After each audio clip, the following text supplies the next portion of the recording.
Welcome to the Miskatonic Playhouse Fringe. I am your host and keeper for this evening, John Hedge, and we are delighted to be taking you through The Great Trap by Heinrich. I have assembled an absolutely amazing cast for this over-the-top, pulpy interpretation of The Great Trap. Let me introduce you to the cast first of all. Our normal host and a very well-known member of the Playhouse, T.A. Newman. Hello. Lovely to be here. Today I will be playing Captain Flash Buckwild, who is a pilot, and he is the pulp archetype of Two-Fisted. Excellent. Thank you so much, Newman. And our long-suffering sound lead, Cosmic. Hi folks, I'm Cosmic, and tonight I will be playing Fifi LaBeau, who's going to be your waitress for the evening. She's a sidekick, and she's just not really... The dice weren't very kind when she was created, so you have to let her be. Brilliant. And we have a good friend of mine I'm really delighted to bring you to the podcast. It is Rina Haenze. Yes. Woo, happy to be here. I'm Rina, and tonight I will be playing Frankie Jackson, the big game hunter in South Africa. Is Frankie a man who sometimes dresses like a woman? Is Frankie a woman who sometimes dresses like a man? Is Frankie none and all of those things simultaneously? Yes. They travel everywhere with their big, friendly, but only to them, monitor lizard, Gigi. Brilliant. Okay, and yes, let me give you a few content warnings for this, for those who are listening. There's nothing that should be too worrying in this game. There is alternative universes and time travel, there is sibling death, and there are multiple personalities. Other than that, there's the usual content warnings of blood, death, gore, weird cosmic horrors from outer space. If any of those worry you, please turn off. Otherwise, we're going to get started. And it's an odd start. The three of you are driving down the road towards the Kreutz Observatory, having just had one of the most odd meetings of your life. A couple of weeks ago, each of you received the following letter. It is handout 2. It reads, "My dear friends, what will be almost 30 years relative to you has been but a few short years for me since that horrible night with Walter and Ursula, when whatever that thing was took him. I have confirmed with you that this much I can say, but otherwise must hold my tongue until the appropriate time. Know that you have shared with me the most incredible knowledge, most profound indeed in many ways than what I learnt at poor Walter's expense. Please, let me repay the favour so you can do what you must. Join me at my residence on June 10th, 1927 at 9 in the morning. I've enlisted Mrs. Peasley to assist in this matter. Though she is quite young, you have assured me that she will prove adequate to the task. Lastly, I here include both my signature and yours, so you may know the genuineness of this letter. Yours throughout time, Ademir Oosterman." Now, here's where it's weird. This letter is dated 30 years ago in 1897, but the letter concludes with what you would swear blind is each of your signatures. So, 30 years later, it is 1927, and the three of you went to meet Mr. Ademir Oosterman. He welcomed you into his home, and he explained to you that his scientific rival, a certain Mr. Walter Kreutz, had stolen something from him. And he described this object as being part of his research. He was a little confusing with the details, but he says that this item had the power to connect time and different realities, and he was sure his rival, Walter Kreutz, was the man behind the theft. Now, before you could ask him any questions, out of nowhere, suddenly, Oosterman collapsed. His arms outreach as if he couldn't breathe. He begged for your help with his eyes, but they faded and became totally white. You watched the man die in front of you. You looked around his office, looked around, but you couldn't find really anything more. The lawyer that you met, Mrs. Peasley, recommended you head to the Kreutz Observatory and try to find out more of what's going on in this weird and slightly disturbing tale. What do you all make of it?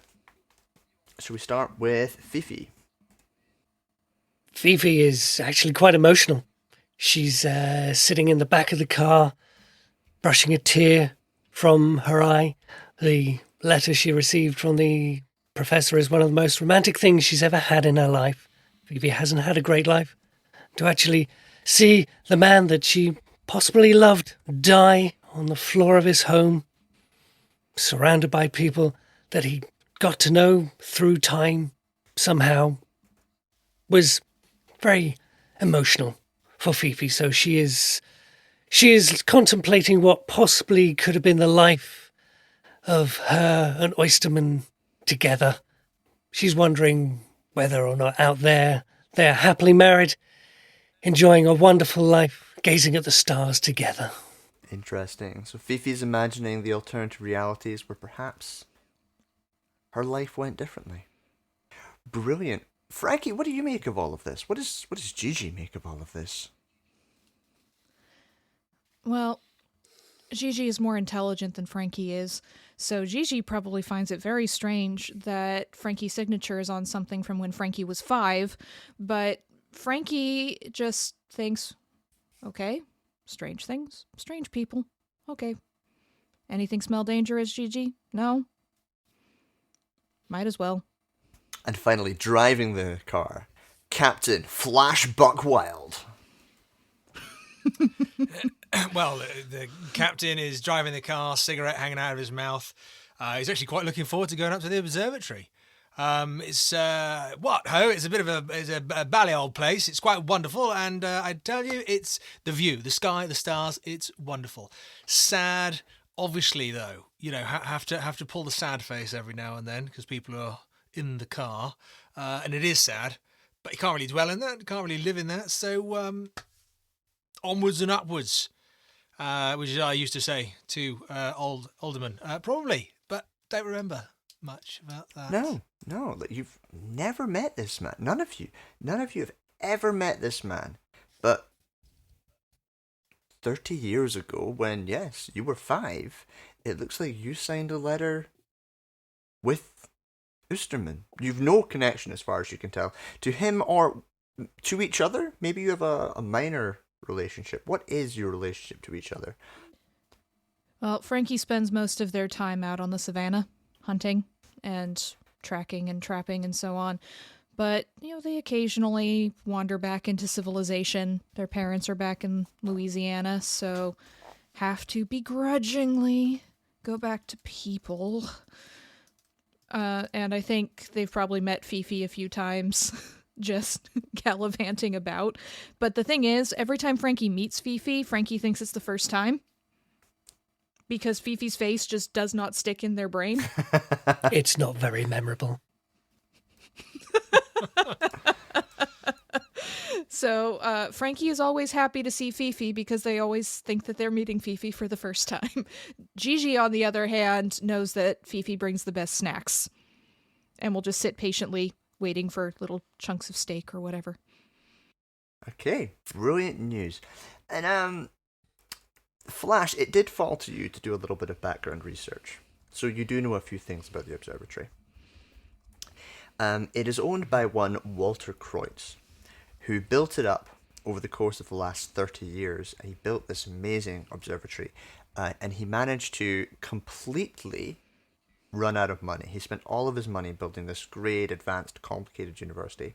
And at the end of this period of building, which was in June 1897, his sister, which is Ursula Kreutz, she was murdered. She was found dead. And he was the main suspect.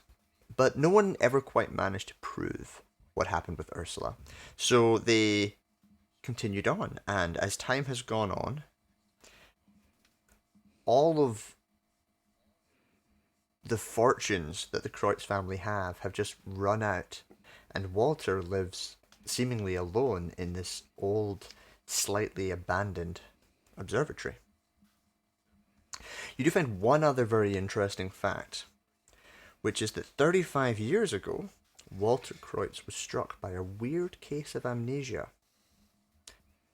Which is odd, because 5 years ago, Osterman was also struck with a weird case of amnesia. For those following along at home, we have skipped the first major scene because we don't have too much time this evening, and we're moving into the main plot. Which is why that had a little bit more backstory than perhaps you're used to in a Call of Cthulhu game.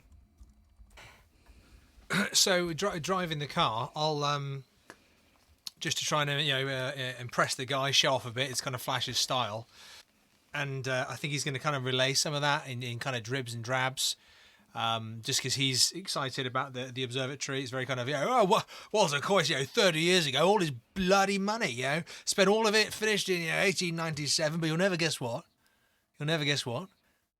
Spit it out, what? Yeah. Well, his sister Ursula. I mean, she was found dead, murdered, and they suspected him. And there was a big hoo-ha about it, big old hoo-ha. And Robert's your father's brother. So many years later, Robert, Who's Walter, my father? rather, is up there on his own. Sorry. Who's my father? Yeah, he ran away when I was a kid. Do you know my father? Oh no. Sorry. Sorry, Fifi. I'm a little emotional tonight. Was it your father I found out on the Serengeti? I hope not. No, he went to space in a rocket ship, and I've been looking for him ever since. Well, good luck with that. Frankie looks up. Frankie looks up towards the sky, as if they can see a rocket ship up in the sky. and Gigi's just shaking her little lizard head, going, "Oh no." Yeah, Flash is doing the exact same shake as Gigi. They're almost doing it in synchronization without realizing it. And he can just finish. And Walter lives at the observatory all alone, decrepit old so-and-so. But there was something about his memory. He forgot all of this, or he had forgotten all this. And how very convenient. He doesn't remember murdering Ursula. Yeah, well, exactly. But Adamir lost 5 years. Recently, 5 years ago, lost some time. Not sure I remember much about that, though. Oh my God, is it happening to you? No, God, no.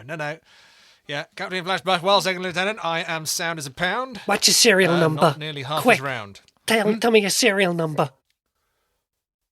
42. Oh my God, it is true. He's losing it. What are we gonna do?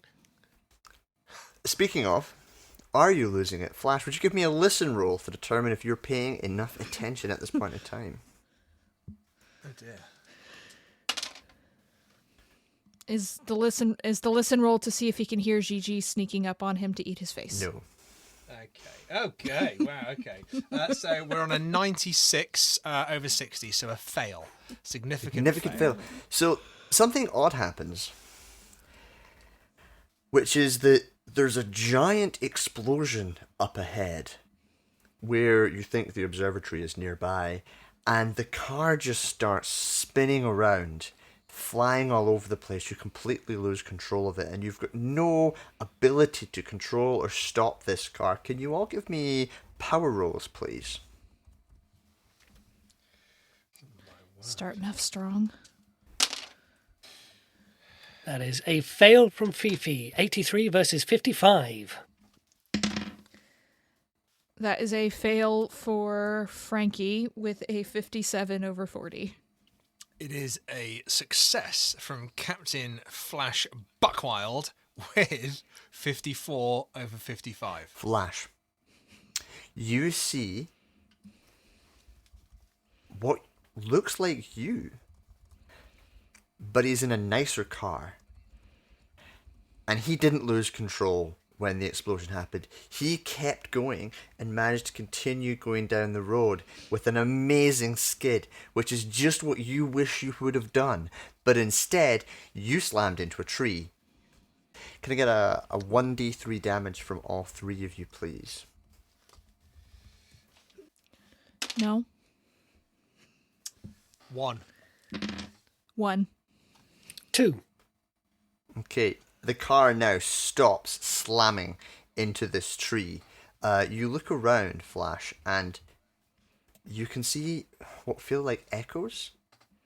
Just images of the car falling over multiple times, slamming into a different tree. You see the body of Fifi crushed under the wheels of what the car, some having dived out. But you also see, similarly, yourself managing to veer, miss this tree, and continue down the path. All these things flash through your head suddenly, and then they're gone. Can you give me a sand roll, please, Flash? Ooh, nice. There's a 15 over 55. Brilliant, you pass. I'll take one sand off you for this really crazy, weird sight. But the others don't see this. They don't connect with it. All they see is you crashing into a tree. Looking ahead, above the tree line, a giant purple cloud seems to have erupted, maybe a kilometre from you. It's in the direction of the observatory. And that, combined with the shock wave, has really thrown you all off. You're feeling a little bit dizzy as the three of you stand out the car, looking around in confusion. By hell, sorry everybody. Is everybody okay? Checking arms and legs? Yeah, did we all make it out of the exits left and right? What's your name? What's your serial number? Do you remember who you are? Yes, I remember. What? Fifi. For God's sake, girl, do you remember who you are? I think so. Who are you again? Gigi, I don't think we're in Kansas anymore. Say that again. Gigi, I don't think we're in Kansas anymore. What the bloody hell is that? Now that doesn't look like a natural formation, does it? Oh, you can see that Cumulus? too? No, Shade? the No. sky isn't normally purple where I come from. I Oh, that's thank goodness not for even- that. I thought it was just me. It's not a nimbus spire either. What's going on there? It's a cloud. Oh, it's not any normal bloody cloud. Look at it. I think we better go and Do see they if have anybody's clouds? been injured. Ow, oh, ow, ow. Fifi reaches for her head and would like to try a first aid roll to see if she can maybe patch up whatever damage she Gigi, has no, suffered. don't eat that. No, No, don't eat them. no. What is Gigi Sorry. trying to eat? Gigi's trying to eat whatever person is in the car that crashed. Oh no, you can't see that. Just like, oh, I No, can't no, see only that. Okay, Flash. I thought Only 'cause Fifi was they were like talking. echoes. They came and went. Only Flash. Okay. Can Flash still see Right. the echoes? Are they still there? No, they've mostly faded, but we're going to come on to something that happens in a second. That's a successful first aid roll from Fifi. You may regain. That's 1d3. right, 25 for 50. Thank you very much. Okay. But yes, let's talk a little bit about what happens next, because there's this whirling noise.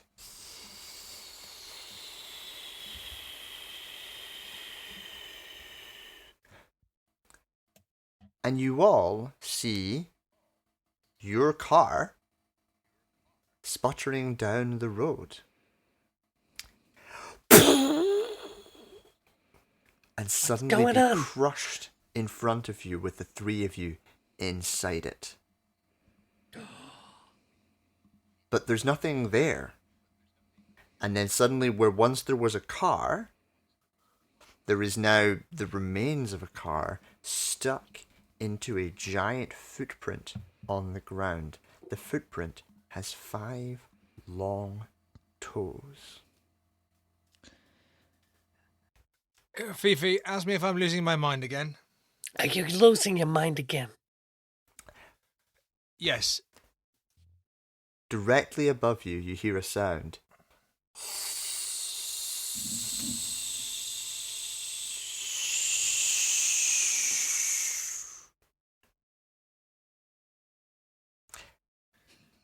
Can I get dex rolls from all three of you? Oh, I very much doubt it. So I got an 11 under 90. Marvelous. So Frankie's crouching down, looking at the track. Gigi's tongue flicks out, and then Gigi's head turns, and that alerts Frankie that something's coming, and they just duck and roll out of the way. Yeah, so Frankie dives out the way. 59 under 65. Captain Buckwild is going to see Frankie do that and just almost just kind of rock it and copy the movement without even looking to see what it is. Fifi is firmly fixed, looking ahead as she fails her dex roll. 57 versus 35. Well, would you look at that? Excellent. Fifi, you take 7 damage as you feel a crushing smash come down, and this huge weight just slams you hard into the ground. What do the three of you do? Fifi will yell. Look to see what it is. There is nothing there. Some big As it rises, a giant 5-footed paw print appears around where Fifi was.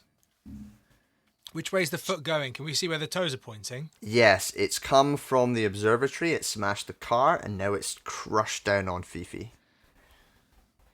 Gigi, I think we found it, finally. The mysterious, camouflaged ostrich. The sound is coming from the sky again. Right, run behind the footprint. Quick, follow. Come on, we've got to get behind the heel because that's the way it's walking and we don't want to be in front of it when it steps on the ground. Excellent. The chase begins. Could you all please make your way over to roll 20, where you will find that you are all starting to be chased.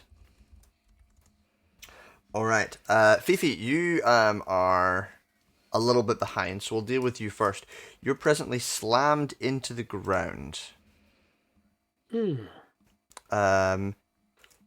wasn't half your hit points, I assume, because this is pulp. No, not at all. Excellent. So you are okay, but you get up, but there is something trying to crush you. What do you do?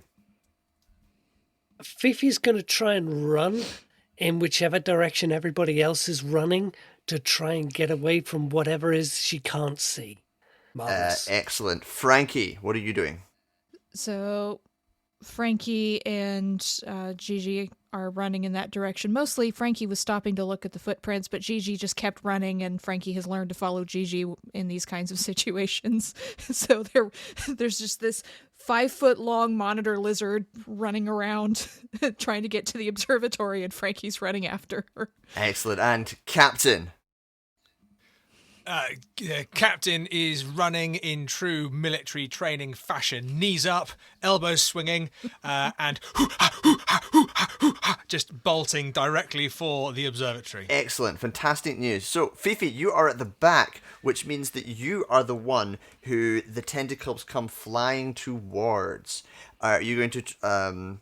not suddenly again. The tentacles appear, and you see this giant, monstrous, unbelievable creature. It has one giant foot, but every other aspect of it is either mouth, appendage, or tentacle, and all of those mouths are coming towards you.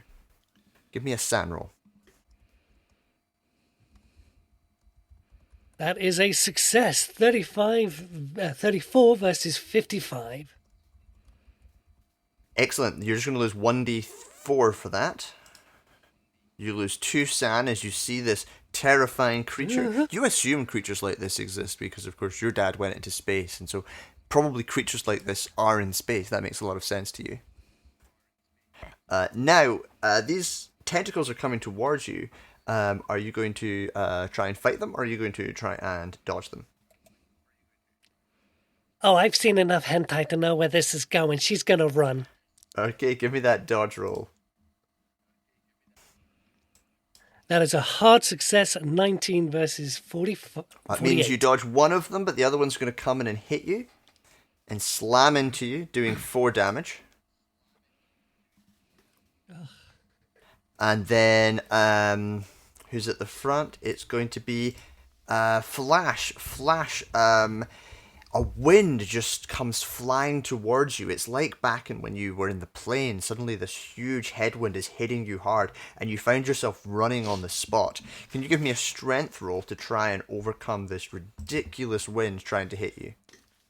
I can indeed. Okay, wind. See what you've got. Oh, yes. I've got 11 over 85. Which is an extreme success. It's extreme Flash Buckwild. Excellent.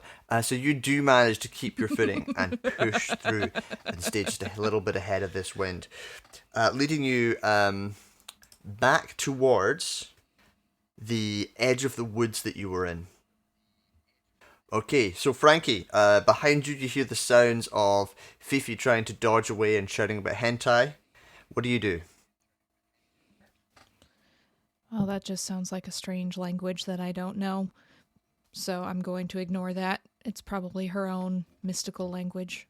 So Frankie is going to do the thing where they're running backwards trying to see what's coming because they're really interested. Like what they do is they hunt big things and they're always looking for new trophies, and so they're running backwards, which is a skill I'm sure they've mastered on the savannah, trying to see if they can find anything. All right, I'm going to call for... that would tell them. I'm going to call for... So there's nothing to see, but I will give you a listen roll. Ooh. How good is Frankie at listening? Okay, 50, not bad. 37 under 50. Excellent. You are well trained in spotting prey. And you've clocked this one is invisible. But you can now begin to hear that swirling sound in the air. And you've got the vaguest understanding of where it is. It's right behind Fifi. And it is coming down. And it is massive to make that much noise. What do you do? Oh, what a good girl you are. Fifi, you might want to move. Oh, I'm sure you're beautiful. I just can't see you, but oh, Lord. And Gigi's just hissing, like, but yelling at Fifi, move that way, move that way. Okay, I'll give Fifi an advantage for this because you've given Fifi a little bit of information. Fifi, you are presently being attacked by this thing, but you've managed to mostly dodge out of the way. What are you going to do? You can't. It's disappeared Run again. away as fast as she can. Excellent. All right, you managed to get forward. Flash, are you doing the same? Are you running, or are you doing something else? Running. Well, yeah. I mean, there's definitely Run, running you idiot! happening. Did you see the size of that thing? Not looking. Not No, looking. that's the point. That's the point. You can't see the size of that thing, but I'm sure I it's think- beautiful. I think Flash is starting to look like he's actually like a schoolboy on a school field, because rather than running straight where the wind is blowing, is it still blowing the wind? The wind was blowing and pulling you back, but it is not bothering you right now. You seem to have managed to get out of whatever wind tunnel you were in. So out of the wind tunnel, but just in case, he's now running forward, but just slightly strafing. I'll take making an all of those intelligence noises. roll to see if you can do a really great job of this. Oh.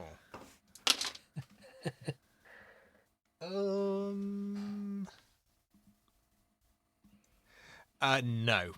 Sorry, that was a 95 over 55. Fantastic. He thinks he's doing a great job. You do, and suddenly you find the wind hits you and starts pulling you in a completely different direction. Give me a strength roll. Oh dear. 9 under 85. Alright, so this wind is suddenly pulling you in another direction. You're diving away, but you suddenly realize another 5-fingered footprint comes down. There's more than one of these. Okay, so on their turn, it is going to lash out at you, Fifi. First of all, Fifi, give me a strength roll as the wind starts pulling you back towards this creature. That is a hard success, 30 versus 60. It also has a hard success, and it has a higher power than your strength, so it pulls you back into its open mouthing gaw, and you take Oh my god! 13 damage as this thing clamps down on your leg, and you are being grabbed by it. Okay. You feel immense Nothing. pain.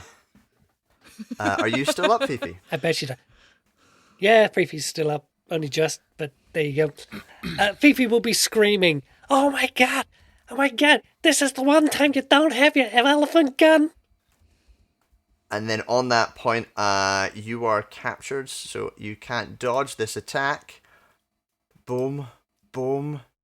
2 more damage, Fifi. Mm-hmm. Okay. And you're still okay. Excellent. All right, and Just about. just about. Frankie, on this round, you managed to get yourself to the gates of the grounds of this observatory. Fifi is falling behind. It's almost like you've completely lost her. Fifi yells, "Don't you have your elephant gun?" And Frankie goes, "Oh, right!" and pulls the elephant gun off their back because they forgot it was there, which tends to happen quite a bit when they're preoccupied with something. Like I said, Frankie's not the sharpest tool in the drawer, so they'll take the elephant gun off their back, drop down to one knee as if they're hunting a lion, and try to shoot in the general direction of the thing without hitting Fifi.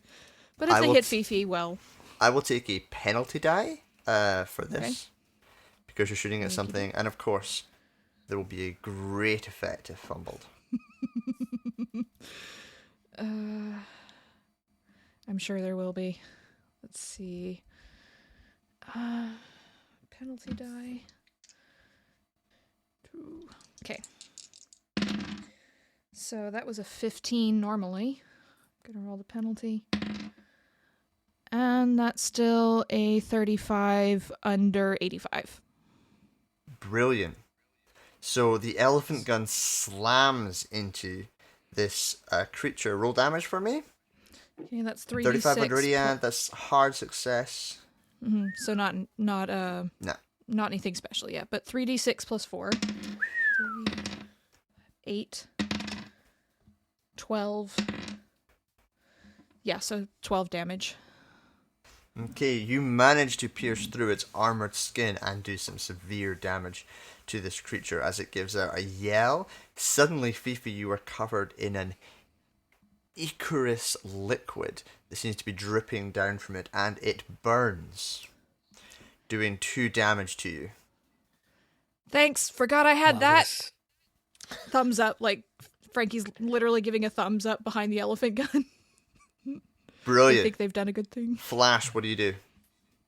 I'd see Frankie Oh, pulling out the elephant gun. Oh, sorry, go on. yes, so no, you're not in range. Everything's fine. You may continue.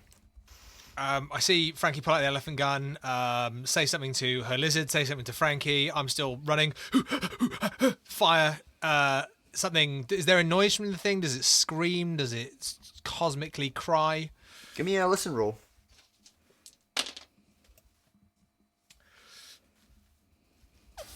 No, this is not going to be. No, 89 over 60. But if I don't hear anything and I see Frankie shooting with the elephant gun and then putting a thumbs up, I'm just going to basically run past. And as I run past, I'm putting my thumb up, just kind of going, ha ha, yes! As she puts a thumbs up, not realizing who she's putting her thumbs up to. And just go straight past, just going, just running straight to the observatory because there are giant invisible sky feet crushing people and people with lizards with elephant guns shooting invisible sky feet stepping on people. Flash is just looking to get a wall or a bit of cover or something to then turn around and funny. then start. Flash, what happens is you jump over the wall to the other side and Really stylishly. really stylishly, really epically, and it's for a moment you look to your right and there's Fifi right beside you. but they're a little bit different. Like, Fifi was wearing a red coat, but now they're wearing a blue coat.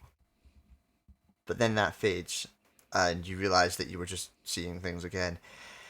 As you rush towards this door, you kind of come to the door and you pull it open, just as Gigi comes flying past you. And then a few seconds later, Frankie also comes flying past you, and you slam in, and you slam the door behind you, and the three of you, breathing heavily, have made it inside the observatory. And I'll stop and count and go, oh, right, Frankie, Gigi, me. Right, ho, three of us. Fifi's right there. Where? Cosmic, Fifi? would you roll a d6 for me, Cosmic? Gigi's the I see lizard, dead Fifi's the people. person. Give it a go.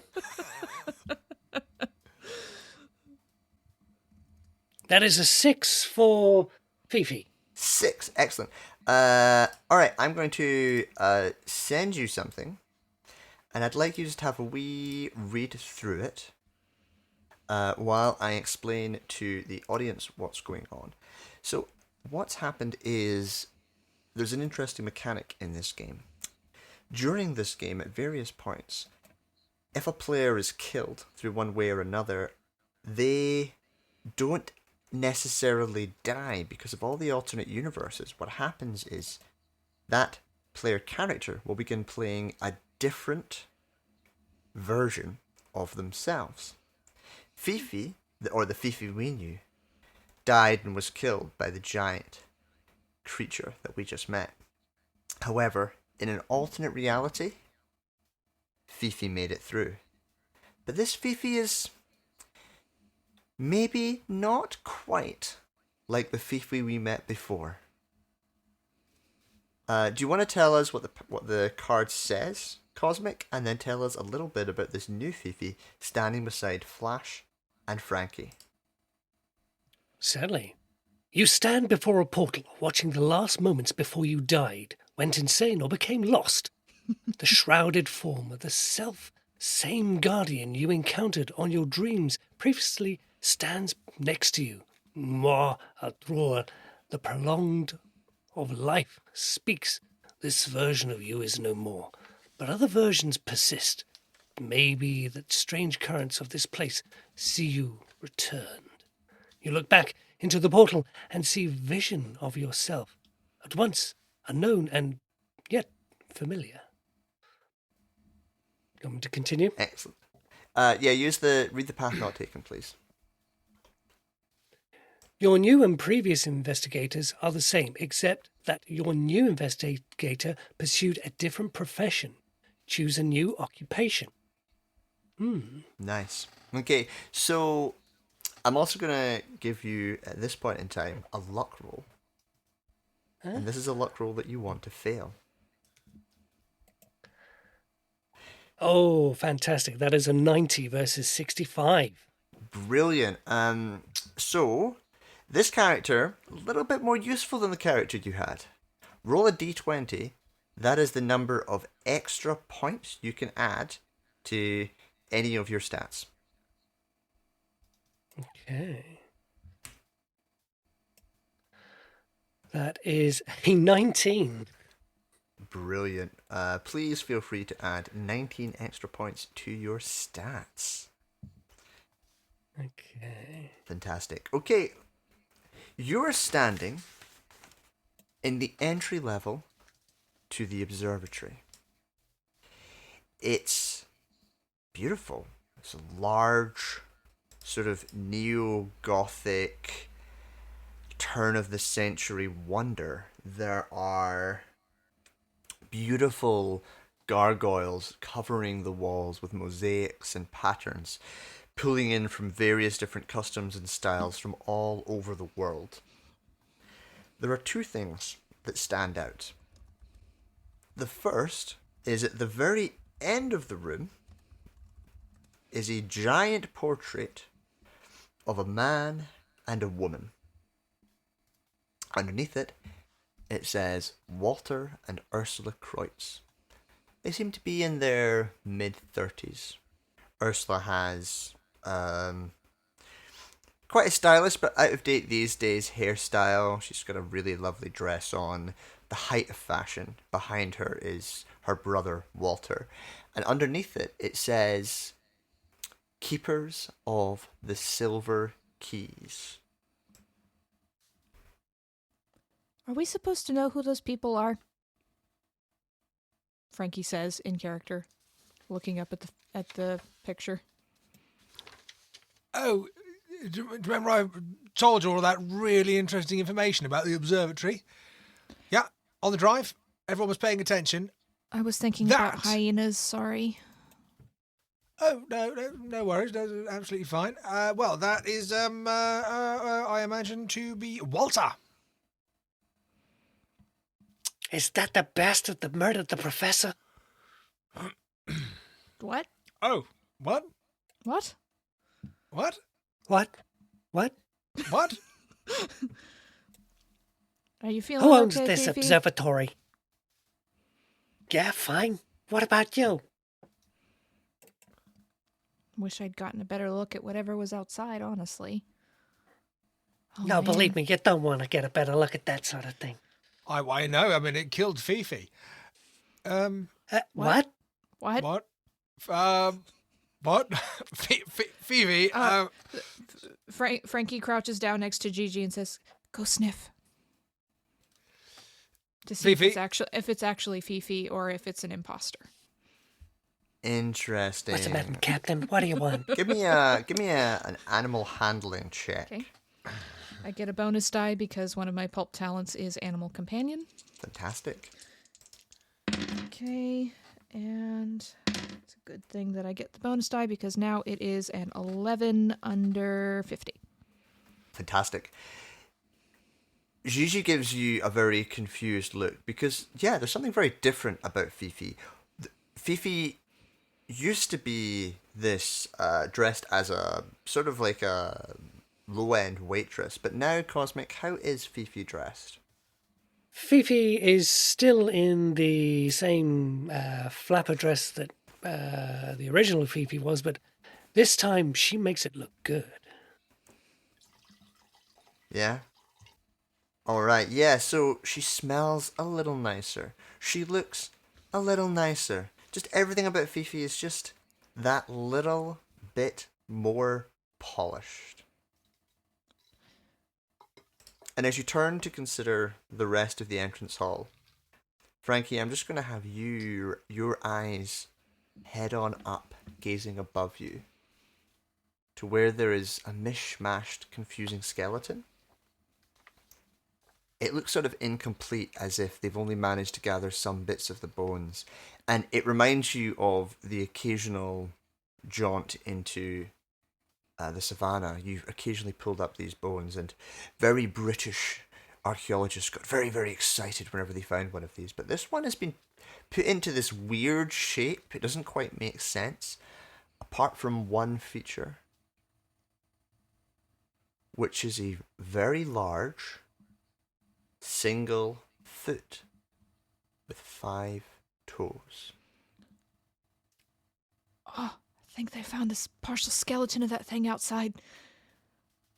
What? I'm gonna go look at it. Come on, It's Gigi. It's up in the sky. Like, I'm gonna try moving up just so I can look up more directly up under it. I guess just What? seeing all the different Frankie, pieces of it.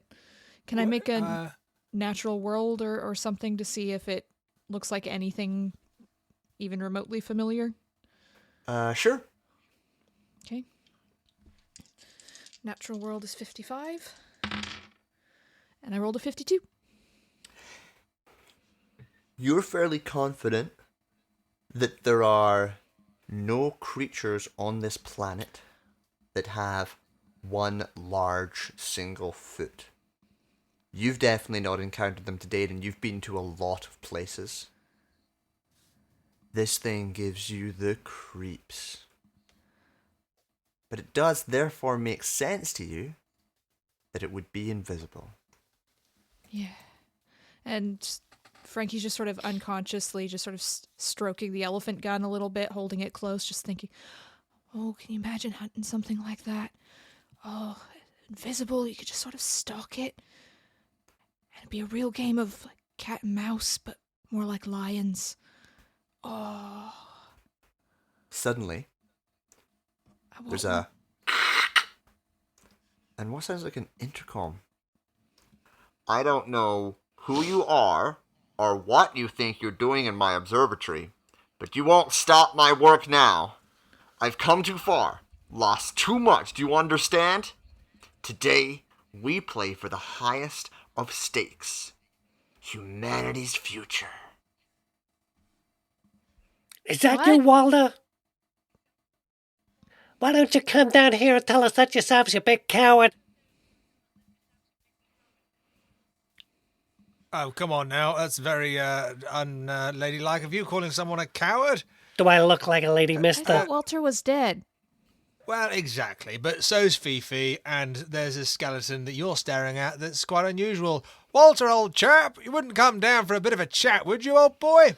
You killed Oyster Man. And you can see Frankie's like trying to make sense of this. It's like that meme, the woman with all the mathematical symbols swimming around her head. It's kind of like that. But Walter, you said that the biggest gamble of humanity's existence. Love a bloody good card game. Come on, old chap, let's have you. There is no response.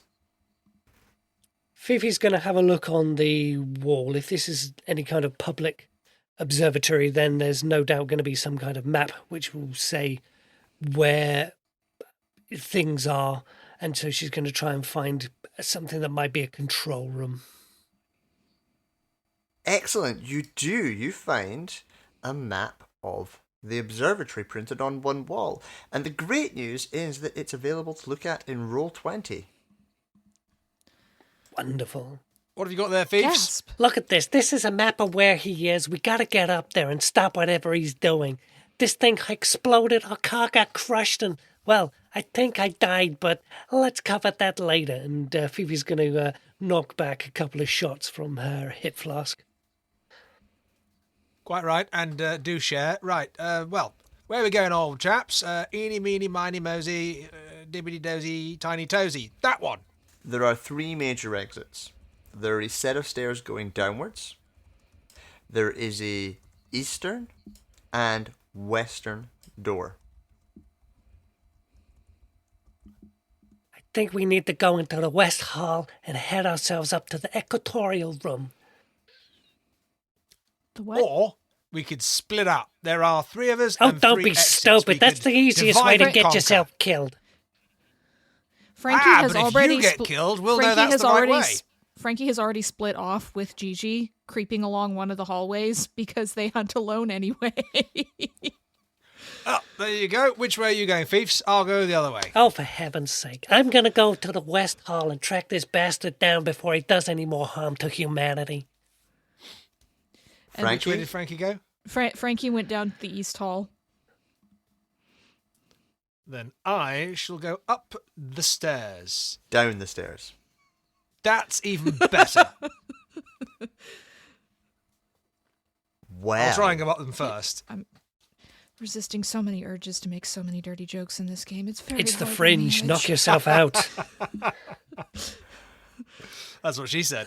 I was gonna say Flash is pretty used to going down, though, isn't he? Oh! He likes to go down in flames. Indeed, indeed. All right, let's start with Fifi. Fifi, you're feeling very weird. You remember watching Flash die and being the only one to escape from those creatures because Frankie stayed outside, screamed that they were going to get all of them and charge towards them. That's your memory.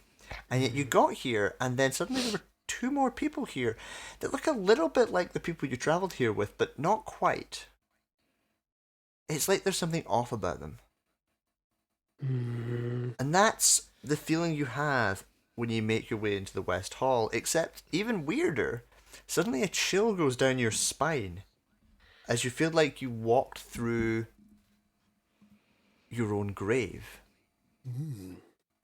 You feel like something is draining out of you. And you step to the side and you realise, oh, yeah, you think actually you kind of look at it, there's this little stream of almost invisible particles that seem to be traveling west through this hallway. And yeah, you sort of squint your eyes, and they seem to be heading towards that equatorial room. She's going to put on her knuckle duster, and she means business. She's going to grab her handbag and march smartly down the west hall, following these particles, which she possibly thinks might be tachyons or something somebody told her once. Alright, you're going straight into the equatorial room? Unless she spots anything else, she's going to march right up to that guy and give him what for. Sure, there's a door to the north and a door to the south. But yes, there's also the stairs straight up into the equatorial room. Is that where you're heading? She is heading straight up to the equatorial room. Fantastic. So, Fifi, you are walking up to the door towards the equatorial room. And we're going to pause there. I'm going to wait for, well, we shall see. I'll explain soon. Let's switch up to Frankie. That wasn't at all ominous. So Frankie, and Gigi are creeping. which is weird hunting. because the moment you open the door, about 50 people go, "Surprise!" And then someone smashes one of those little over-the-top things, and you hear champagne going. And the East Hall is full of people that seem to be celebrating the 1897 inauguration of the Kreutz Observatory. Frankie immediately panics at the yelling of surprise and slams the door shut. Excellent, Frankie. You are back in the entrance hall. just like slam. They don't like being around large groups of people, and they got startled, much like a small bird, and just went, nope. I guess we have to move on to Flash and find out what happens to Flash now. Well, no, they'd reopen the door. I was just trying to not laugh too hard.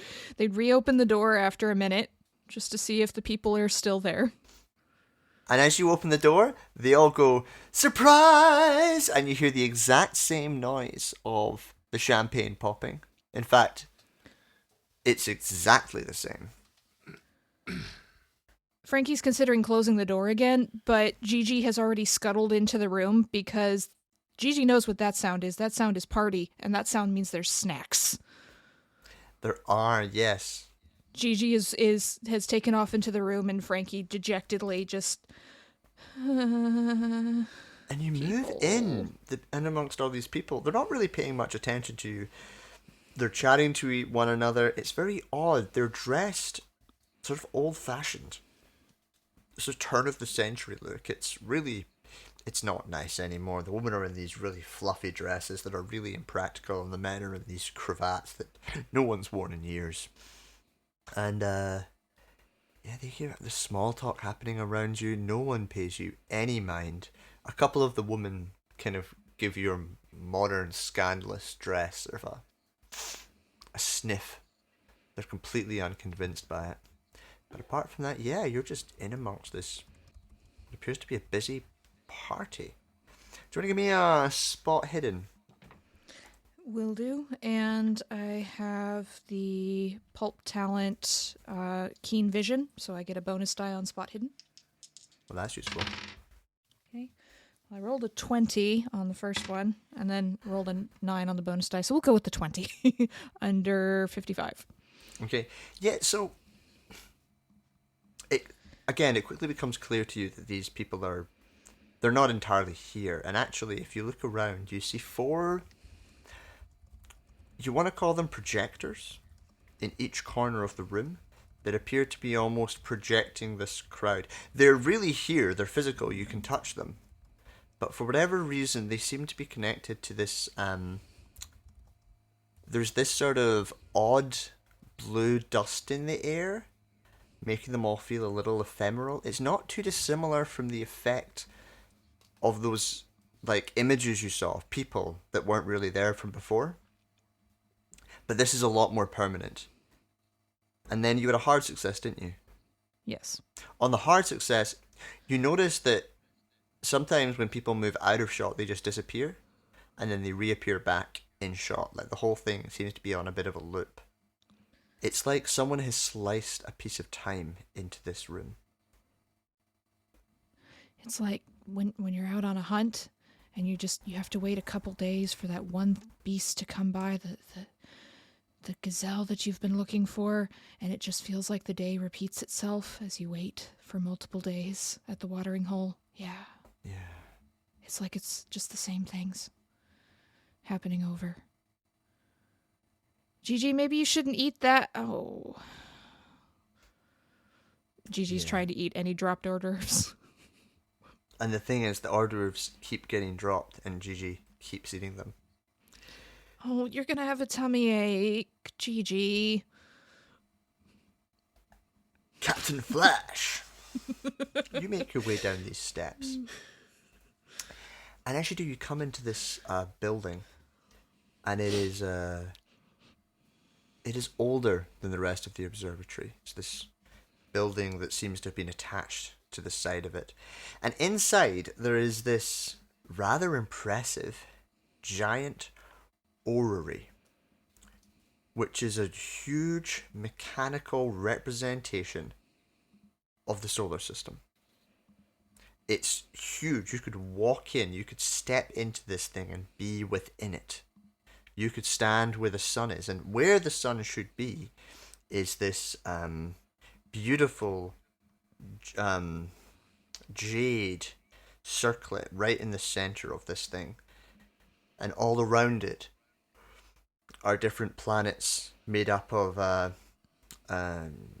Mercury, Venus, there's Earth, Mars, Jupiter, Saturn, goes all the way out to Neptune. And yeah, it's this huge, complicated mechanical machinery. The only other thing in the room is to the side, there seems to be a fairly complicated set of levers and knobs and some kind of control booth. But that's it for this room. There's no one in here. No one I can see. Nowhere that someone could hide. No, but as you do walk in, there is a sound. I do have my hands hovering over my pistols.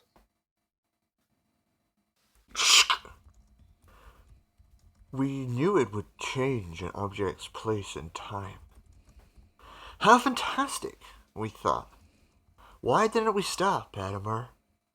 Why did we open the portal? Why did it take me? And now you as well.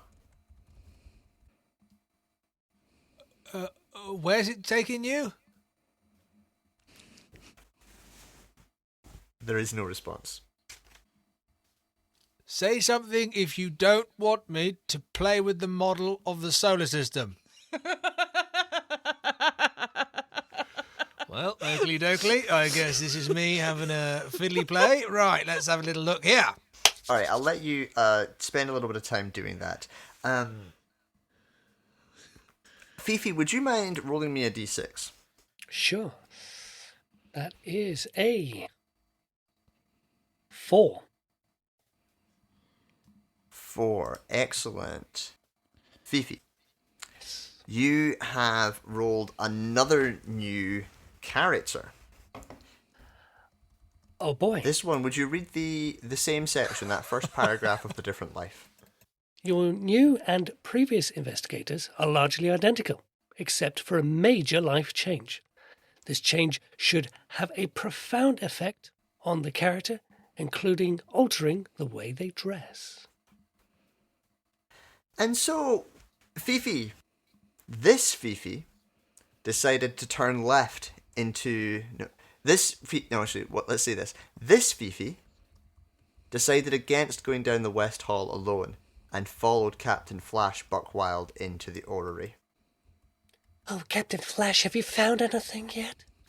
Oh, Jesus! Right, where the bloody hell did you come from? I've been here all along. Oh. Yeah, sorry, of course. Yeah, right, quite right, quite right. Apologies. And I lower the gun that was just pointed at her face. Yes. Well, Can I review roll a luck roll, please, Fifi? Hard success.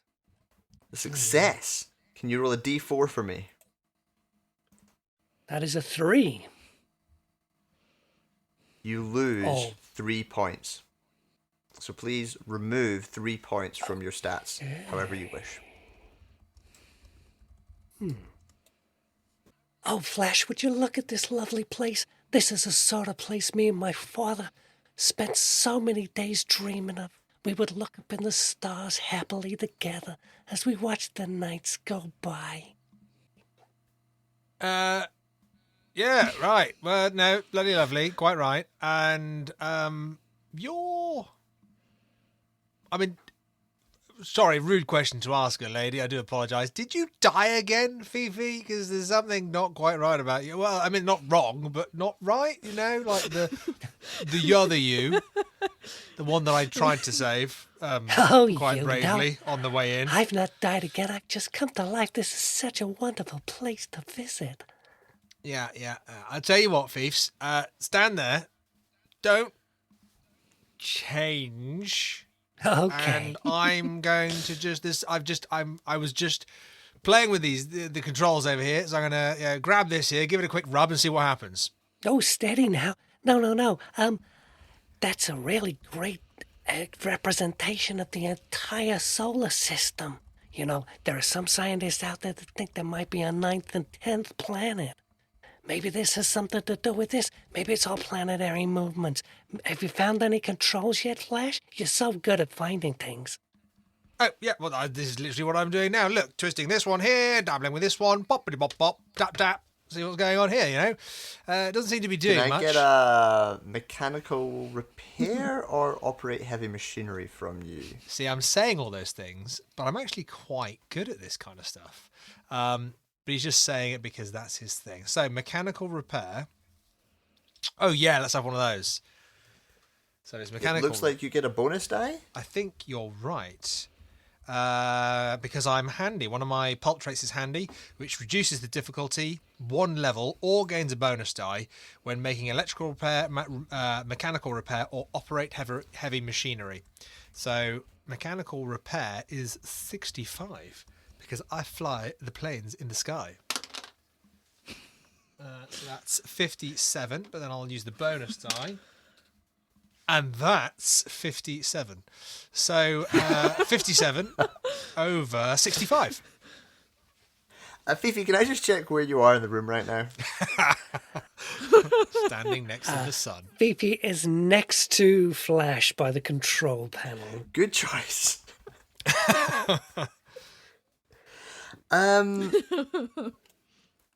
So Flash, on that normal success, you can move the orrery with these instruments and you can make it go forward, pause, or go backwards. But as you do, a weird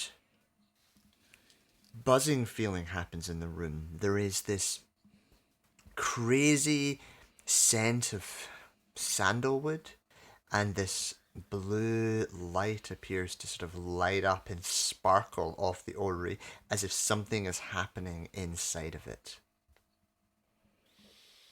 But then it settles down. Wow, isn't that pretty? Sorry, where did the blue light come from? Or did it just appear? There is like a sparkle in the air of little blue lights, like particulates in the air, appearing to snap into existence all around this structure as it moved. Right. All totally fine and normal, thieves. Don't you worry about a thing. Did you see the sparkly things too? Oh, absolutely. The wonderful smell of sandalwood. I really appreciate that when they make these a fully sensory experience. Yeah, my thoughts exactly. Look, Fiefs, why don't you walk to the other side of the room for me and just, you see that wall over there? Oh, yeah, okay. Just go and check on it for me, would you? Fifi wiggles herself across the room and looks back and gives Flash a wink. He'll just kind of half smile and wink back, can't help himself. Is she walking through the particulates that are floating around? Yeah, she can be. Did you have her go through the structure or just through past the side of the structure where the particulates were? Through the blue flashing lights was the intention. Okay, so was it on?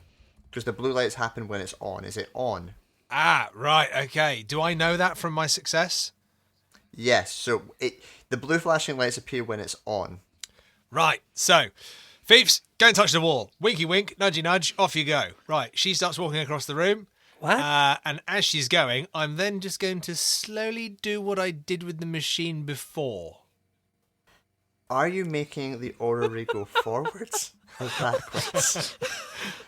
Can I We're roll? an hour and a half in. Did you go into murder after 90 minutes already, Newman? It's My God. experimentation. It's she's already dead. Fifi died. Who the hell is this? Can I'm going to roll a d6 if it's odds. A lot better looking, that's for sure. That's why she's getting the old winky wink, nudgy nudge. I'm going to roll if it's odds. I'm going backwards. If it's evens, we're going forwards.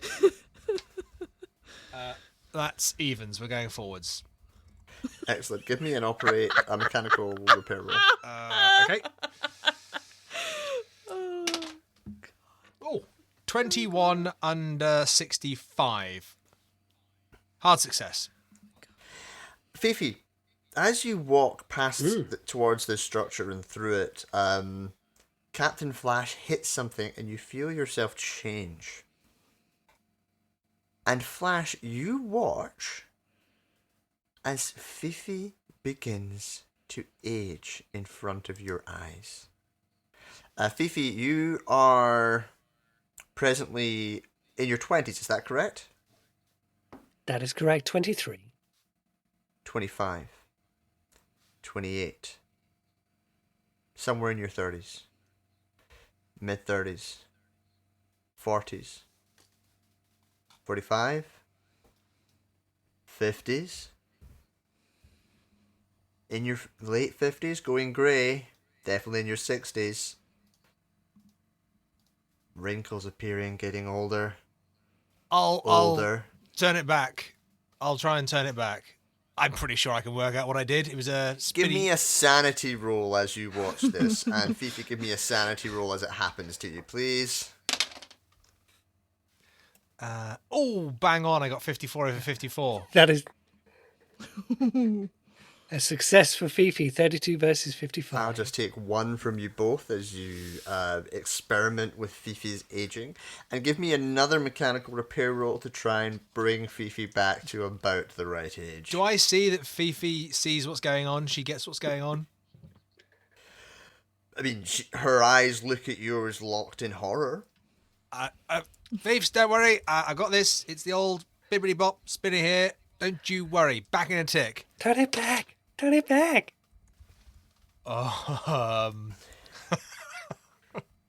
That is that's an 80 over 65.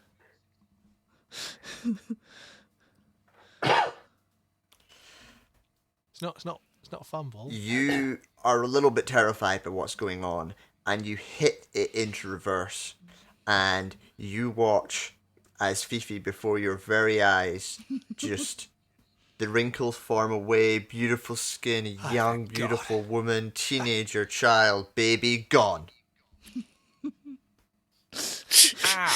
Whoops, right. How have you guys killed Cosmic 3 times?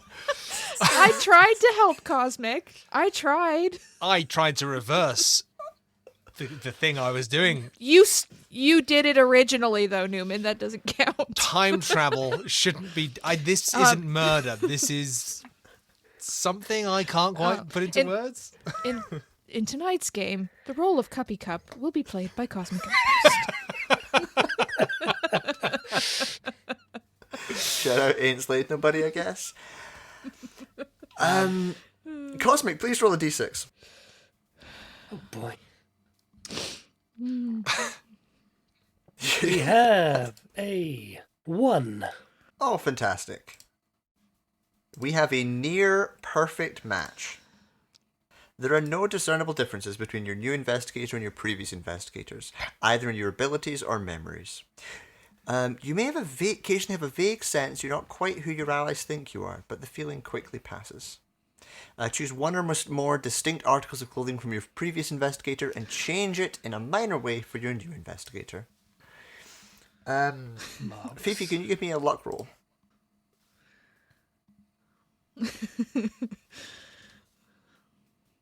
That is a fail. 96 versus 65. He's not doing well on the luck You may roll. take 1d20 of more stats. Okay. On the same roll as previous. That is 9. Excellent. Please distribute that as you wish. Frankie, Yes. you've been studying this party for a little bit of time now, haven't you? Yes. Gigi doesn't want to leave. And it's fascinating. It really is because well, all of these people aren't really here. There's a little bit of pattern. But then walking through the crowd from the east side of the room is Fifi. Is it the one we traveled here with, or is it the one that was in the Great Hall area with me? You're good at spotting things. You'll notice the dress is a different colour. Well, that's a dress of a different color. Fifi's going to wave. Mm-mm. Fifi? Hey, Holding up Frankie. the elephant gun because I'm not quite sure if I'm in a safe place, and I'm really wishing I had a nice rock to hide under or something. Hey, Frankie, isn't this place great? It's just like Peppa's ghost they used to have. The what? It's like an illusion. There's some mirrors of stuff where these things come out, and they're probably downstairs doing it or something. It's really quite amazing, isn't it? Hey, little Gigi, have you found some snacks, gal? You just get a flicker of tongue. Gigi's starting to look a little sick because she's eaten too many little dropped pieces of chicken. Hey, what? So this isn't real, Well, it can't be. is what can you're it? saying, Fifi? Well, they said it was Okay, 1897. That can't be. We know it's 1927. Frankie starts counting on their fingers, trying to work back how many years that is. I know, I had difficulty with it too. I think it's 30. Okay, I was 5. I'm not 5 now. I'm looking Exactly. down That's at why this can't himself, be very real. Obviously not 5. Okay. Do they go away if we leave? I don't know, but if you come in again, like you would say surprise. I did it a couple of times. Okay, but we should probably go find the captain. No, I don't want to find the captain. He's He's probably- not nice. He's probably crashed a few times by now. Yeah, if he held him. Cap, Buckwild, would you give me a sand roll for having just murdered Fifi? Or at least a version of Fifi. 34 under 53.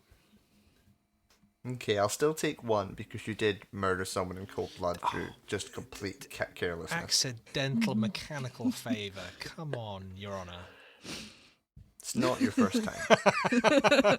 This is not your first offense. I'm accidental prone. Captain Accidental Murder over here. Okay, so I'll say my name. Flash, you know how to move time forward and backwards inside the orrery.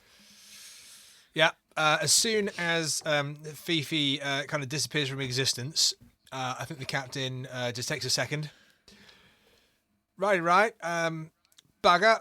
Okay, so, right, if we're Earth and that's the sun, and no, that's not what we're doing here. They spin around that way, and then it goes into the future. If we spin it around that way, we go into the past. I didn't seem to age because Fif's was in the blue lights, which makes absolutely no bloody sense whatsoever. Right. Frankie! Frankie comes out of the room, the ballroom or whatever it was, with a Gigi looking slightly hungover as a lizard can look, trailing behind them, and supposedly other Fifi. Let's Flash? assume you all meet down in the orrery room. Mm-hmm. Oh, it's What's you. all this, Step away then? from the controls, please. Oh, right. No. So you... Yeah. Well, there was a bit of an accident, Frankie. Oh, Fifi, that's what sorry. they call Glad it. you're do here, you? though. You're in league with him, aren't you? You're in league with that Walder, So- aren't you? Fifi, Mm. in your reality, he aged you, he then put you back right, and then you marched out. So you can still be angry at him for it. Don't go in the middle of that room, unless you want to try, Captain. Hey, I thought you aged beautifully. Glad to see you're still... well, not dead. Yeah, I bet. You're in it with Walder, aren't you? You drove us here tonight to be his experiments. No, Yes, and no, I was no. controlling giant invisible feet that stomped on you to death. What the hell are you talking about, you bloody You see, loon? he's admitting it. So can you make the invisible things visible if they're yours then, so I can see what they look like? No, so sorry, that was a joke. Bad humour, bad tone. Everything I say comes out the same. My fault. The idea was, this little machine here, look, hands up in the air, Fiefs, I'm not putting buttons. I did a bit of a squiggly bobbly, and Fiefs just went for a bit of a walk in the space. Turns out she was kind of walking through some blue lighty things, Frankie. Stay with me now, this is the interesting bit. She then, because I turned it this away, went and aged herself to some ridiculous age. But then I thought I'd save the day once again, squiggled it back the other way. What do you know? She started getting younger again. You can't really say she aged herself if you're the one who pushed the button, Flash. Well, we probably I did it think that's together how- then. Team effort, teamwork, isn't it? Hey, Fiefs. Gigi is now standing in front of Frankie, as down low to the ground, but still 5 foot of monitor lizard, and looking at the captain very hostilely. Her long tongue just flicking in and out. Frankie, I can't help noticing Gigi's got a bit of a look at me. Would you mind telling it to stop eyeing me like that? It makes me a bit nervous. Look, we're all very upset about things. We need to pull together to figure out what's going on. Do you not remember the giant exploding purple cloud and everything like that? My father said when you're confronted by a mystery, you've got to push through it, and I can't quite remember what he said, but you know what I mean. You've got to track it slowly, carefully. Follow the spoor. Yeah. Are you saying you want me to push some more buttons? Is that what you're Don't saying? push any buttons, please, if you wouldn't mind, Mr. Flash. Now, I think what Frankie's saying is that we should go and hunt these particles that are leading us somewhere. Right. Flash pulls out one of his guns and just waves it in the air. Come on then, let's have it. Give it what for, shall we? Good. What's a particle, Fifi? Well, it's What's like a particle with you? Ha! Oh no, that didn't work. Sorry, No, everyone. no, My it- joke didn't no. work. It- Right, sorry. it's kind of like, if you can imagine, and you have to go with me for this. If you can imagine that the entire universe is made up of little solar systems. Every kind of little solar systems make up all your body parts, and these little particles, they're part of that, and they can affect your inner solar system. Okay, look, I didn't go to Okay, college, but it sounds like we need to follow these things that are making the things go sparkle, okay? Okay, that I understand. Oh, it sounds like a bunch of bilberries to me. What do you mean the universe is made up of body parts? It's bloody ridiculous. Arms and legs flinging around all the place. Honestly, Fifi, you need to start making more sense. And I'm the smart one in the group. Look, all I know is sun starts there, sun ends there. No, don't press any buttons. So- Let's go and see if we can find Walter. Do you not remember what he said to us on the intercom? But I thought he was dead. Ah, right. I did hear Walter actually say something. Fiefs, I don't know if you were in the room at the time. Walter said something like this. We knew it would take change. We knew it would change the location of the object. Yeah, so I think I'm just putting it out there, throwing it out there. Whatever they were doing was changing the location of an object. But what object? So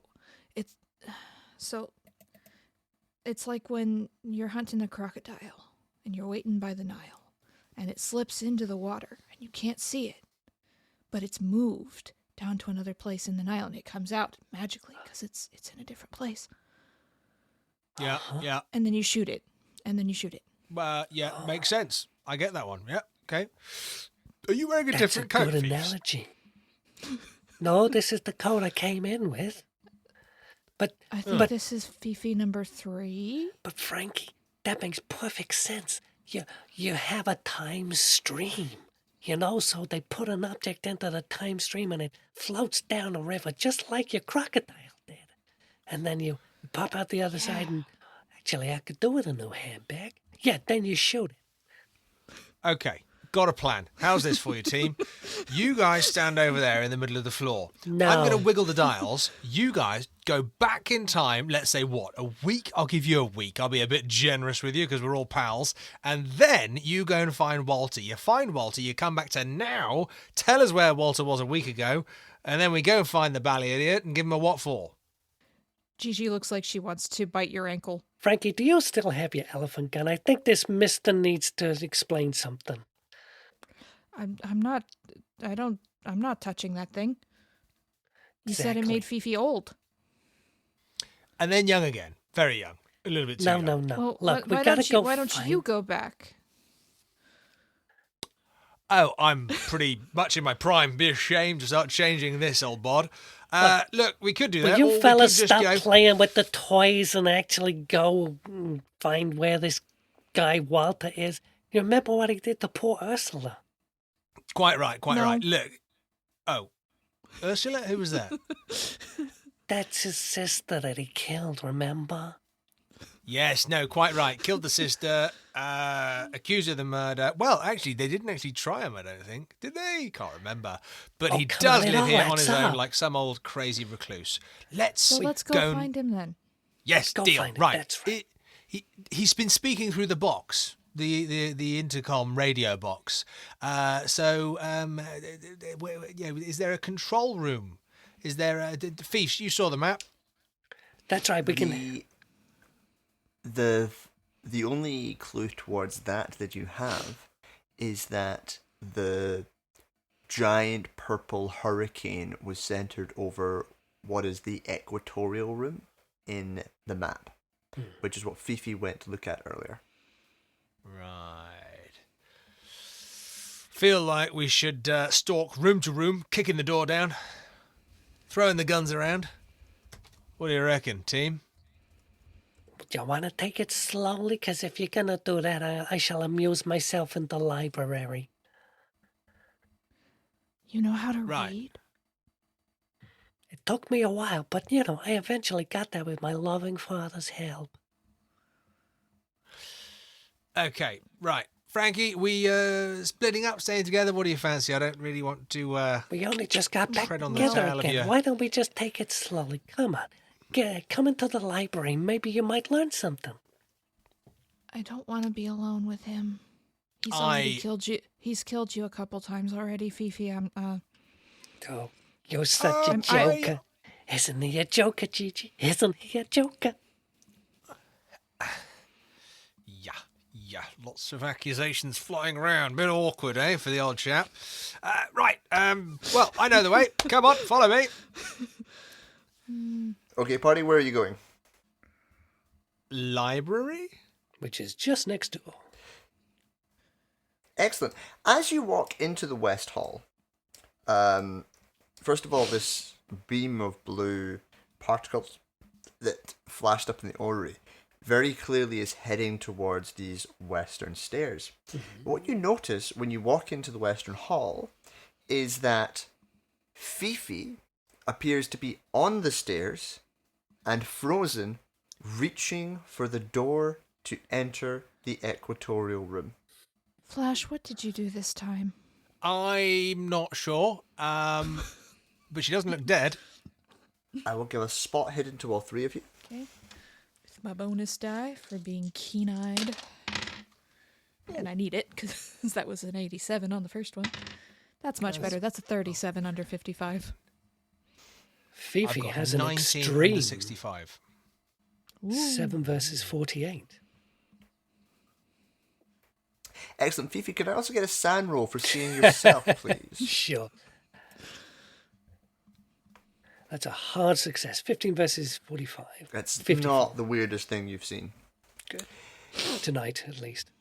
So it's you the three of you are all aware of the fact that Fifi is not frozen. Fifi is moving incredibly slowly. But with that extreme success, Fifi, you sort of recognize this build-up of particulates as it hits this door. And basically, now that the light's at a slightly different angle, you can see that those particles are getting thicker and thicker and thicker until they form basically a solid barrier at the door. And as your counterpart moved towards this into thicker and thicker blue light, she seemed to slow down, slow down, and slow down. And as she moves forward, she is getting slower and slower and slower. Wait. Almost like a Zeno's paradox. A what now? For those who don't know, Zeno's paradox is the idea that if a rabbit is chasing a tortoise and gets halfway towards the tortoise moves a little further forward. Gets halfway towards the tortoise moves a little forward. The rabbit can never catch the tortoise if time and space is infinitely divisible, which demonstrates that it's not. In this case, what it means is that time is getting slower and slower until you reach the door, at which point in time is completely stopped. Yeah. Once knew a chap who put a cat in a box and told me it was dead. Same thing. Oh boy. Schrodinger, I think his name was. Lovely Not chap. quite the same. Not quite the same. He Oh, Listen, wait, Phoebes. don't move. You're standing Nobody there move. and there. What? Don't move. What? Don't move. Look, there's some kind of particular build-up. It seems the more concentrated those little blue things are, the slower time becomes. She's not actually frozen. She's just moving incredibly slowly. Like scientists will discover, they will theorize that subjects at the event horizon of a black hole will slow down to infinitely slower speeds. But I lose myself.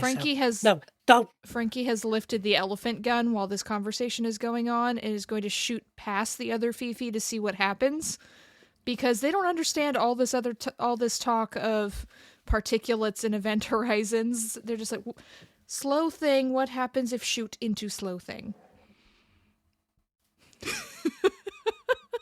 The bullet goes flying forward and then notably slows down in the air. After about a second, it is past Fifi, but just as it's getting towards the door, it slows down and down and down and down and down and down, and then appears to be almost frozen in midair just before smashing into the door. You see, A very good show. we need to switch off whatever time field is creating this so we can actually, go in there and speak to the murderer. Well, how So do we know need to they're in drain- there? We need to drain the Nile so the crocodile can be seen more easily. Got it. That's Let the an cat awful lot out of the water, box. though. Gotcha. Well, you said Right. time water or time stream or something, Fifi. So Do you want me to go back to the orrery room and start playing? Don't think so. I think that's like With a yourself? pool on No. the stream. Either or. Oh, you two behave. No. I think the orrery room, that's probably like a pool on the side of the lake. I don't think that's actually the source of the water. And let's go into the library and see if they It's a have any watering hole. research which might explain it. Right, well, hang on. You want to go and read a book, yet we've got to get in that room, but we can't go near that room because you're in the bloody way and you're moving too slowly. So why are we going in the library to read a book? Surely we need to go find the thing that's blocking the dam and then get Frankie to shoot it with the gun or throw the lizard at it or whatever we're doing. And speed up GG the whole... hisses at you. Ow! Okay, all right, yeah, all right, just joking. Jokes ahoy. But So you're heading to the library? we're heading to the library. Under protest from the captain, apparently. Okay, you enter into the library, and what should be an incredibly spacious room feels cramped and overbearing just by the sheer number of books in here. They cover every wall, and they're stacked vertically rather than horizontally. So searching through this place could take hours and hours and hours. However, luckily there is a desk at one corner which seems to have been in fairly regular and constant use, and there's some more regular papers there. Anyone who'd like to can make a library use roll at this point in time. Wow, I've never Frankie been can't into an read, so actual no. library before. Let me see what I can think we'll all find. probably go over and have a shufty. GG, no, you can't eat paper. No. That is an 85 versus 40 library use fail from Oh. Fifi. That is a 10 under a 30. Ha ha ha ha! Captain Flash Buckwild strikes again. Ha ha! Okay, so with that, I'm going to... So, on the desk, Captain Flash, you find handout 13. Which, to summarise, is a collection of clippings documenting cases of amnesia, as well as the acquisition of curious artifacts related to the amnesia. So it's a list of people who, over a period of 5 years, completely forgot who they were, or seemed to. And during those periods when they didn't know who they were, they seemed to go and do something odd. At the end of the 5 years, they recovered all of their knowledge. Okay. I'll pick it Oh, up. well done, and because Flash. I I knew found you'd be something. good in a library. Oh, well, absolutely. Spent a lot of time in the old cockpit. Bad time I picked up a book or two. And I'll read it out because I'm really proud that I found this. What did you say about I'll read out the... a device of origin, a pyramidal shape weighing about 100 kilograms? Wow, I think we found what we're looking for. I'm guessing you're reading over my shoulder there, Fifi. I thought you were reading it out. Well, I was Frankie's hiding in a darker corner with their elephant gun trained on the door just in case any threats come through. They can't read, so this place means nothing to them. Keeper, did you want it read out? No, I think I've given a summation, although I think we do need to read out number 4, which is the actual story of Professor Ademir Osterman from around about 5 years ago. Okay. Would you read that one for me, Newman? Number 4. Yes. Scientist struck by amnesia. Chicago Tribune, June 25th, 1922. Doctors remain baffled by the unusual case of amnesia suffered by a university professor following his involvement in an automobile accident.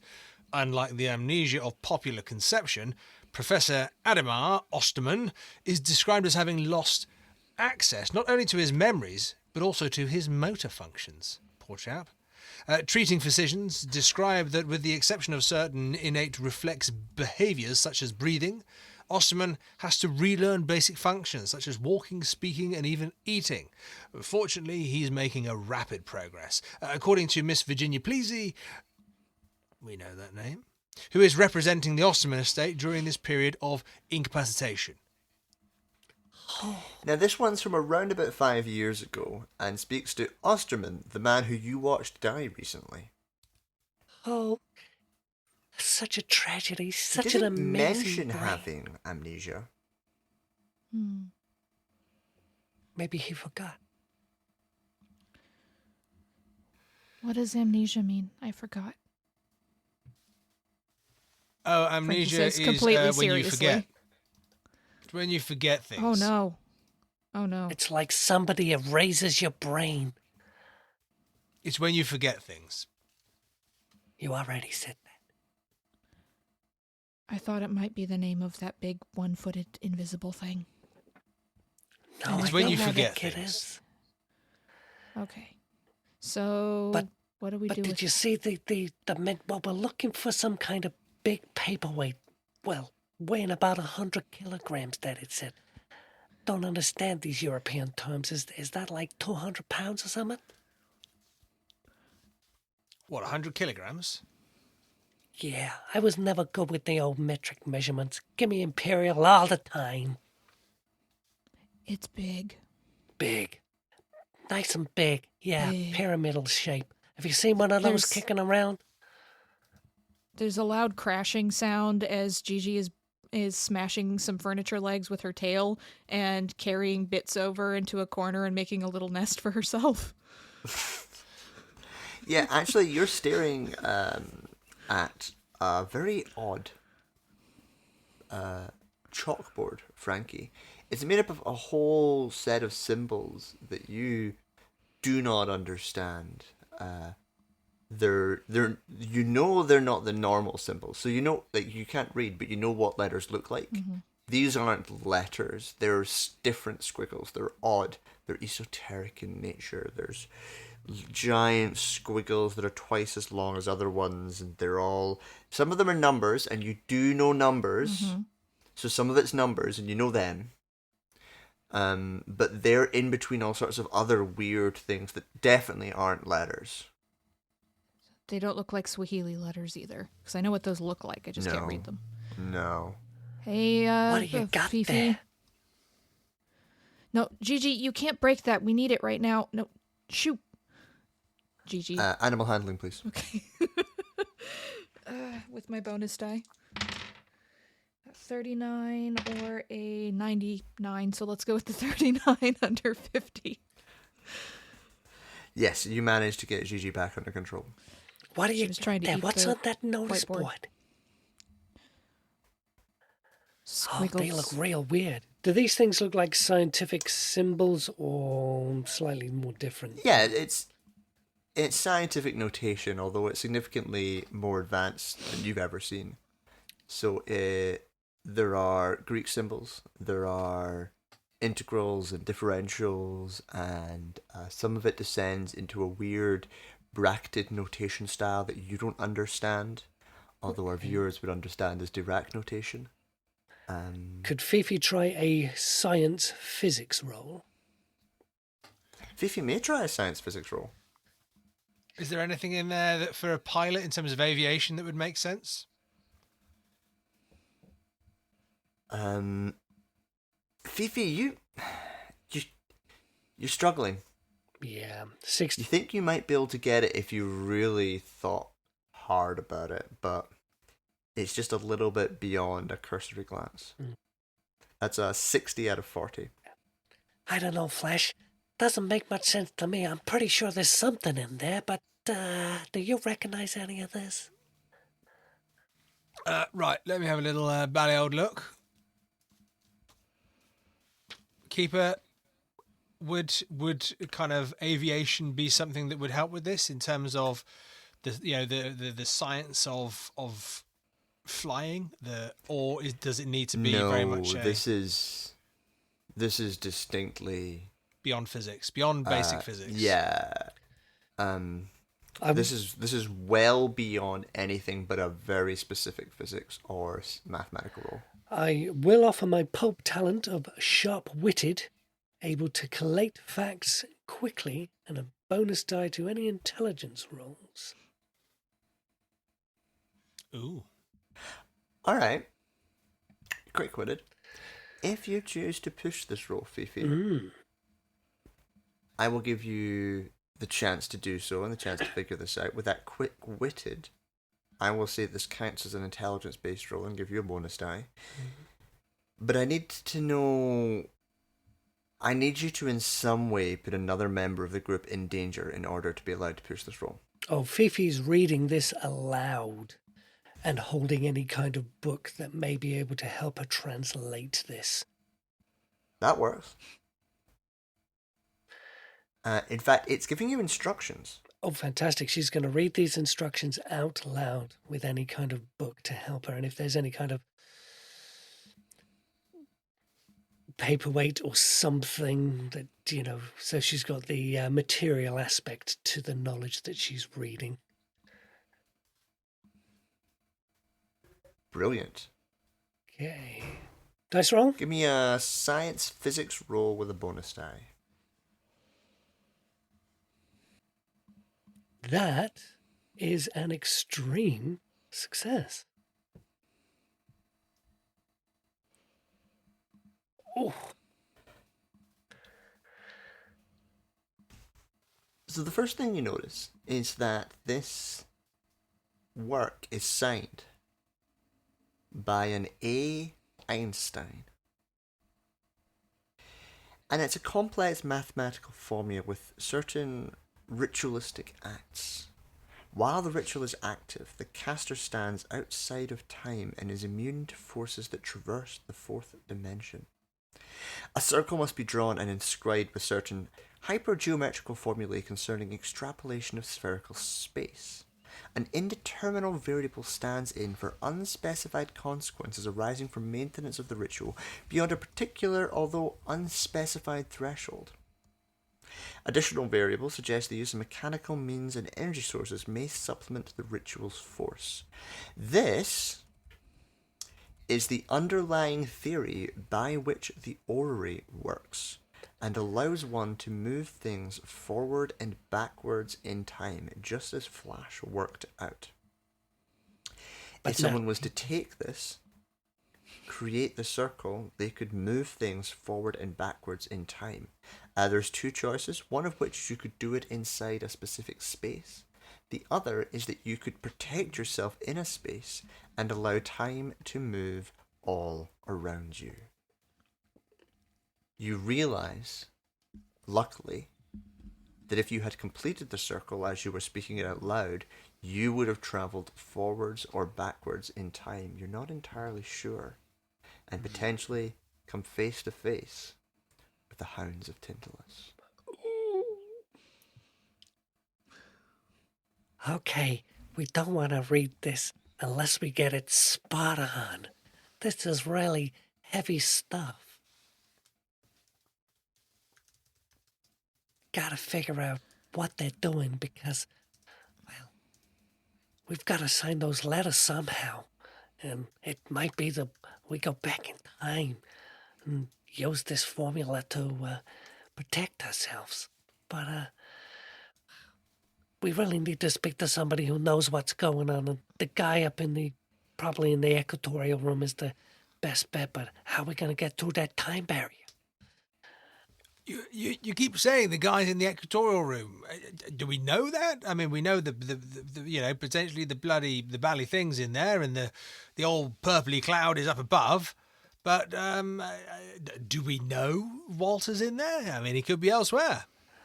Well, it makes sense. Discovering this, I think they went into the equatorial room, used the circle of the equatorial room, and read out this kind of like time travel magic. What if there's more than one of him?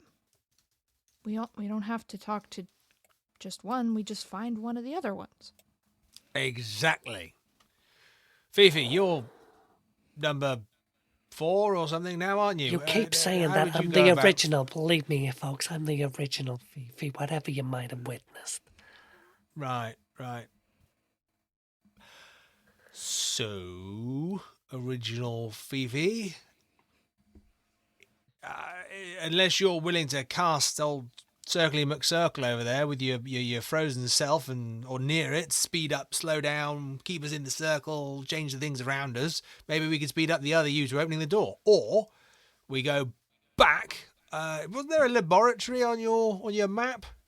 I was just thinking the same thing. We need to understand and maybe figure out how this thing is being powered because, well, as Frankie says, the source on the Nile, if you switch off the source on the Nile, then the time stream can't run no more. Right, just to be clear with everybody, the Nile isn't like a switchy on-offy thing. Just, I understand the metaphor, I just want us all clear on that. It doesn't work like that. You build a dam. Then it stops. Right, well, yeah, okay, well, that is a switchy on-offy thing, isn't it? But pretty sure the Nile just waterfall, right? No? Fish? No. Niagara Falls is in Canada, isn't it? In America. It spans the two things. I think we're getting confused. Let's go to the laboratory and see what we got there. No, it's not in the laboratory. That's just down the hall. Fiefs? Fifi looks at Gigi and shrugs her shoulders and then walks out of the room. Right, moving on. Everyone looks at the lizard because Frankie doesn't generally know what's going on. And Gigi just starts trundling off after Fifi, so Frankie's like, okay, we're going now. Gigi's the intelligent compass of the group. Excellent. The investigators wander back into the West Hall. You've got a couple of options here. There's residential suites in front of you, and then there was a laboratory, storage room, and Zodiac Hall out by the East Hall. Where are you going first? Probably check the residential rooms while we're here, team. What do you think? We might as well see who's been visiting. Maybe this Einstein came round to stay and give them pointers. Yeah, and if you think about what you leave in your bedside table, think about what they leave in theirs, Oh my god, I need to pause the game because I took my pad over there. Everyone pause. Pause. Right, team, what we're going to do is, we're going to fucking run into the laboratory, we're press gonna- every button we can find. We're going to become self-aware and take over the game from the keeper. And that's how And that's the our keeper plan. died. Fifi, what would you like to do? I'd like you all to give me a spot hidden roll, please. See if we can see the keeper's body falling through time and space. I'm going to leave this in.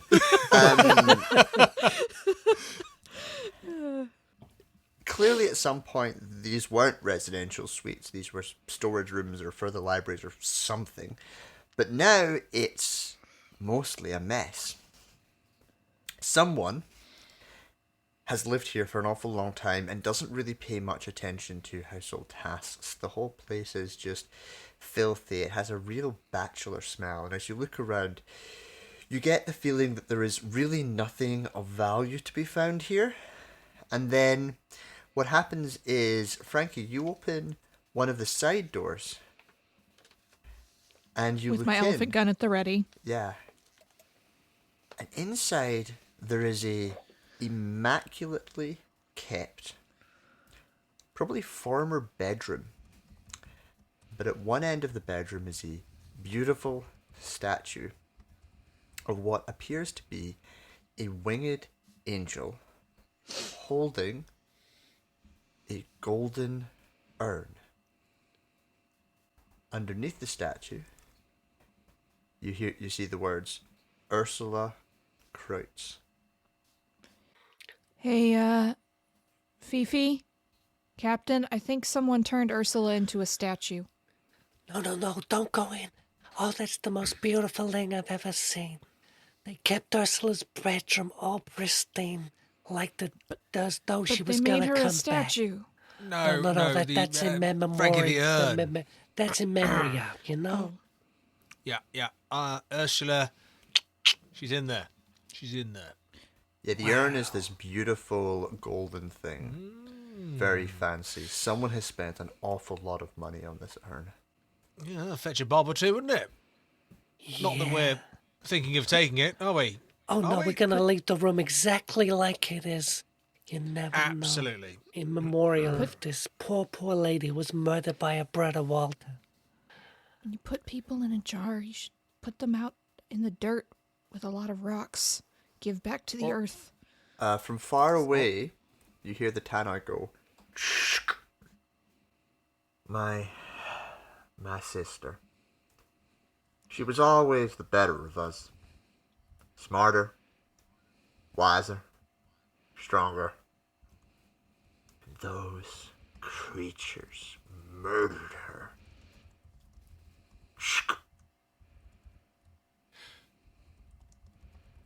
Walter, why not come on down and toast your sister with us? Feast, No, pass no, your, no, no. your hit flask. Fifi has already had another couple of shots while she passes it over to the captain. No. It's like one of those museum things. You walk up to it and the exhibit speaks to you. He's not really here, I don't think. No, watch this. Ready? Okay. Walter, what was the best thing about Ursula? Very informative. Well done, No, Flash. give it That's time. amazing. Give it time. Give Okay, it time. I can feel my hair turning grey, you know. Okay, every time you speak, he might be saying something. Did you ever think about that? He might be shy. But I think, Fiefs, that perhaps this is a recording, like one of those museums, you know, where you walk past and the thing goes Never off. know. So, Wouldn't that be a thing, Frankie, if it was just a recording? That sounds terrifying. They put voices in that just talk to you when you walk past Wow, them. we really got to Oh, sit down next God, time you yeah. come into the diner. voices in the walls. Very bizarre. Very bizarre. Look, right. Let's put this all together because I think we have all the pieces we need. You don't? So, This is of what? The skeleton? No, there was only half the skeleton. no, the dam, the puzzle, the river, the Canadian outback Nile River metaphor thing we've all been talking about. That's the puzzle, isn't it? So, right, 2 + 2 equals. 6. Okay, so Fifi, this is the plan. We've got an urn with Ursula. That's right, and I it's going to think we stay grab the exactly where it is. You were not going to touch I that don't think we bedroom. grab the urn. If you had died and somebody made a lovely memorial for you, would you go in and disturb it? Well, it depends who was grabbing my urn, Fiefs, huh? If someone was coming in there and giving it an old shake-up after a few years of being ashes, I probably wouldn't say no to that. Oh, goodness me. That's wrong on so many levels. You know that, Flesh. Behave.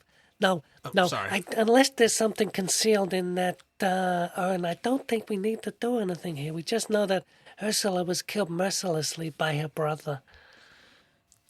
Gigi has gone over to the statue and is licking it.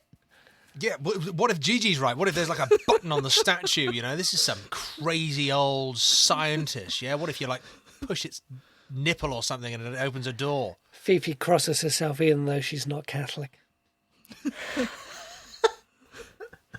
Freddie has followed Gigi over to the statue and is now looking around at it to see why Gigi is interested in it. And they're talking to Gigi the whole time, just like putting people in a jar when they die. That's barbaric. When I die, Gigi, I'm going to go down to the watering hole and I'm just going to sit there and I'm going to wait to be eaten by the lions the way that is proper and natural. Good boy. Fancy pushing some nipples while you're over there on the statue? The statue has a long dress on and therefore has no nipples, just so we can get past this nipple fascination that one of the captain or Newman has. Feel like the major lead has fizzled out there, team. Let's move on to the next one, shall we? Okay. Frankie is still feeling very depressed at the idea of somebody dies and you put them in a jar inside your house. They just find this extremely depressing. Frankie, you all right there? I think we're going to pop off. Thieves is come on. talking about not stealing the urn, so we've got to go, really, haven't we? Why would you take a dead person's jar? Oh, that's what I said to Fifi. Absolutely. Okay. And Frankie and Gigi will trudge after Fifi. As Fifi makes her way into the entrance hall and then into... She's just remembering the party that's going on in the East Hall and looks at the map to see whether or not they might be able to get into the storage room some other way. The only way into the storage room that you know of were those doors in the Easter Hall. Flash, just as you're following, you could have had half an idea there about the urn. Would you like to make a quick intelligence roll? Was this me, Yes. Flash? Ha ha! Excellent. That is okay. Hold on. Hold your horses, everybody. Oh, that is a 52 under a 55. That is 3 points under. She never used to be dead.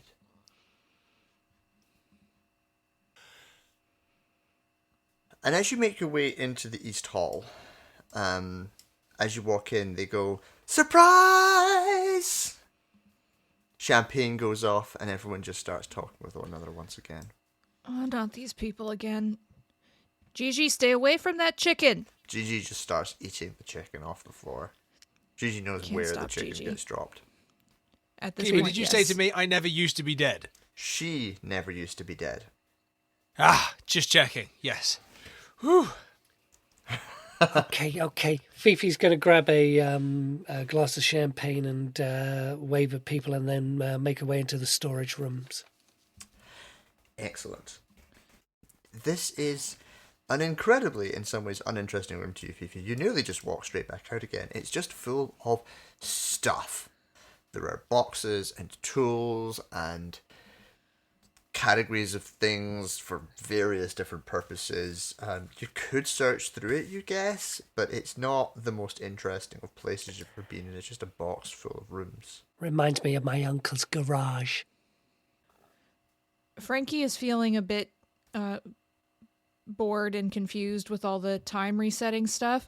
So they're actually going to try their version of an experiment, which is shooting their elephant gun off in the middle of the room, leaving the room, and coming back and seeing if it all resets. Beautiful. Give me that elephant gun shot. If I see her pulling out the elephant gun, I'm strategically moving myself. Excellent. Good. Yeah. Fifi is in the storage room. This is Frankie's. This is Frankie's idea of the scientific method. I don't know what's happening, so I will shoot it and see what happens then. Okay, that is a 12 under 85. Excellent. What do you shoot? Just into the air? Do you shoot someone in the room? Do you shoot... No, I want to see. I want to shoot something because I want to see if it resets when I come back. So maybe there's like a table with glasses. People have been setting their champagne glasses and things down. Like just shoot the crystal off it. You shoot one of the glasses off of the table, and as you do so, everyone begins screaming and running all over the place. See, that's different. That never It's happened okay, before. everybody. It's okay. She's just shooting things, but it's okay. And then everyone's just back at the party, calmly See, drinking. They all go, "Surprise!" And they all begin laughing. Champagne goes off, and people begin pouring and drinking and chatting. Fifi walks out of the storage room, looks at the people, and then walks through to the laboratory. Yeah, I'll follow Fief's. Taking a bottle of champagne on the way. As you make your way out of the room, I'm afraid the champagne disappears.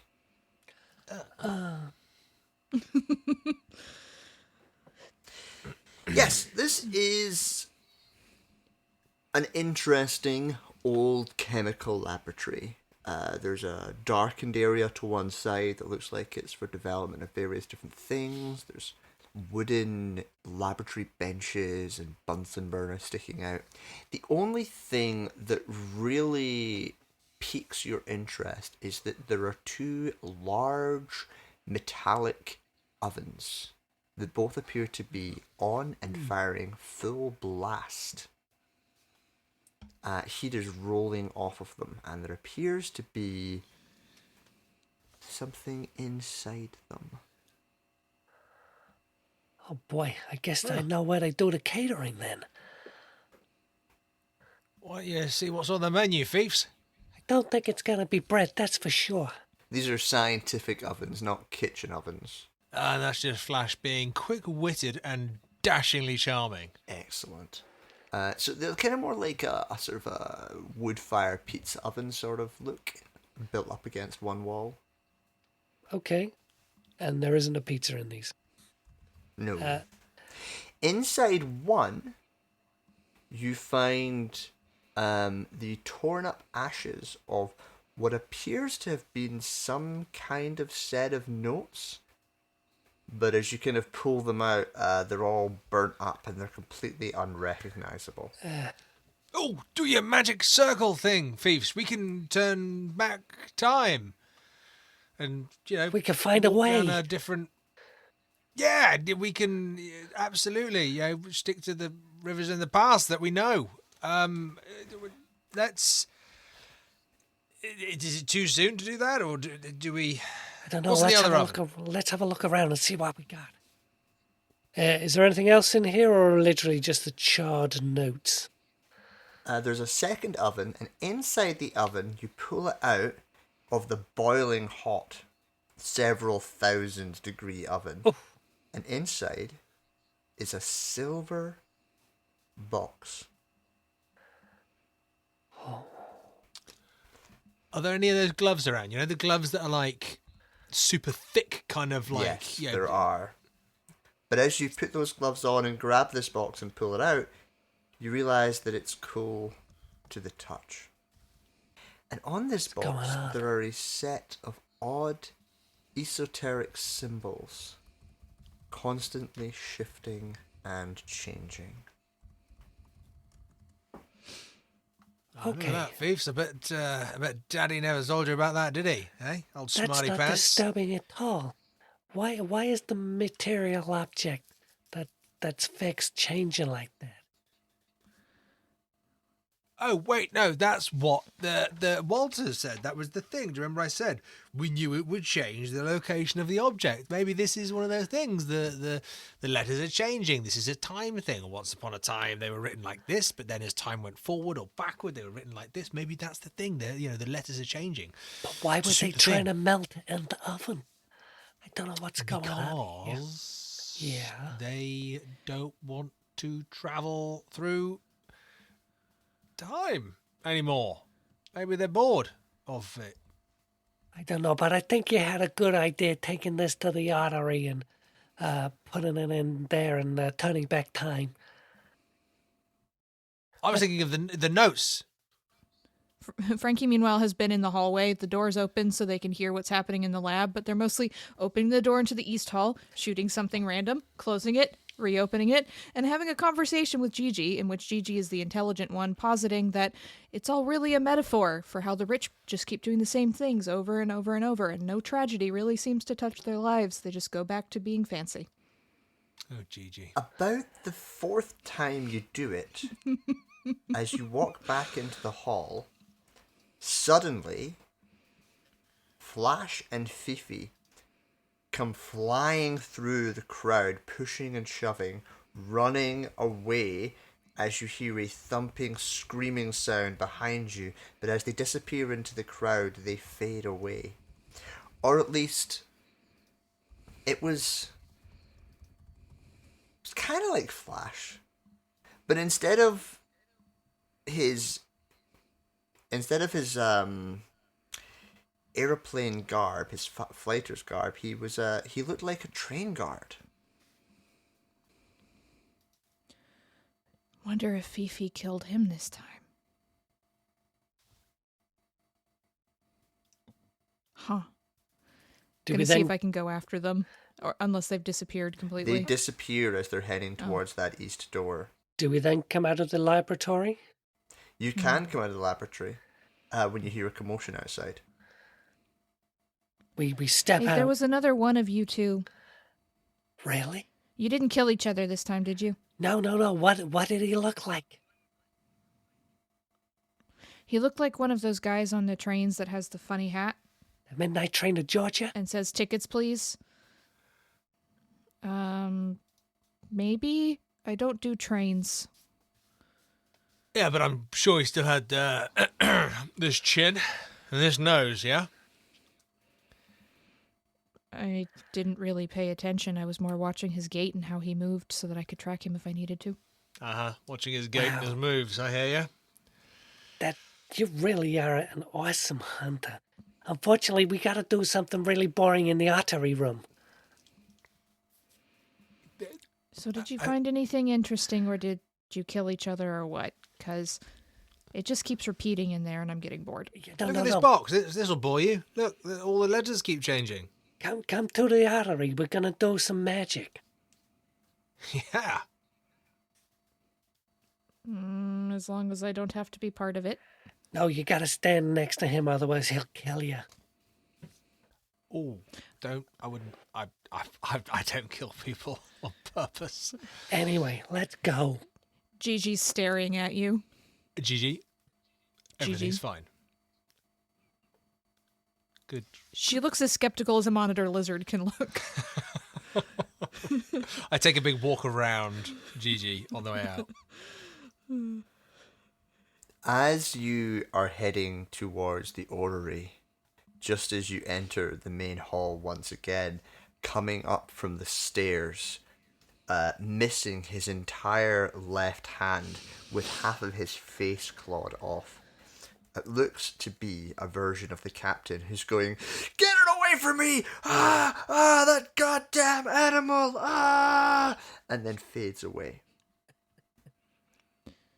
Did Goodness me, why get one? step? I'll take a SAN roll from the captain. Okay. Well, this isn't great. 84 over, I think it was 52. I'll just take one for that potential insight into the future. Oh my God, it looks like something jumped up 5 feet into the air and tore his face off. No, didn't happen. Gigi licks her non-existent lips. And you stop licking your lips. Nothing happened. We all just saw a collective daydream.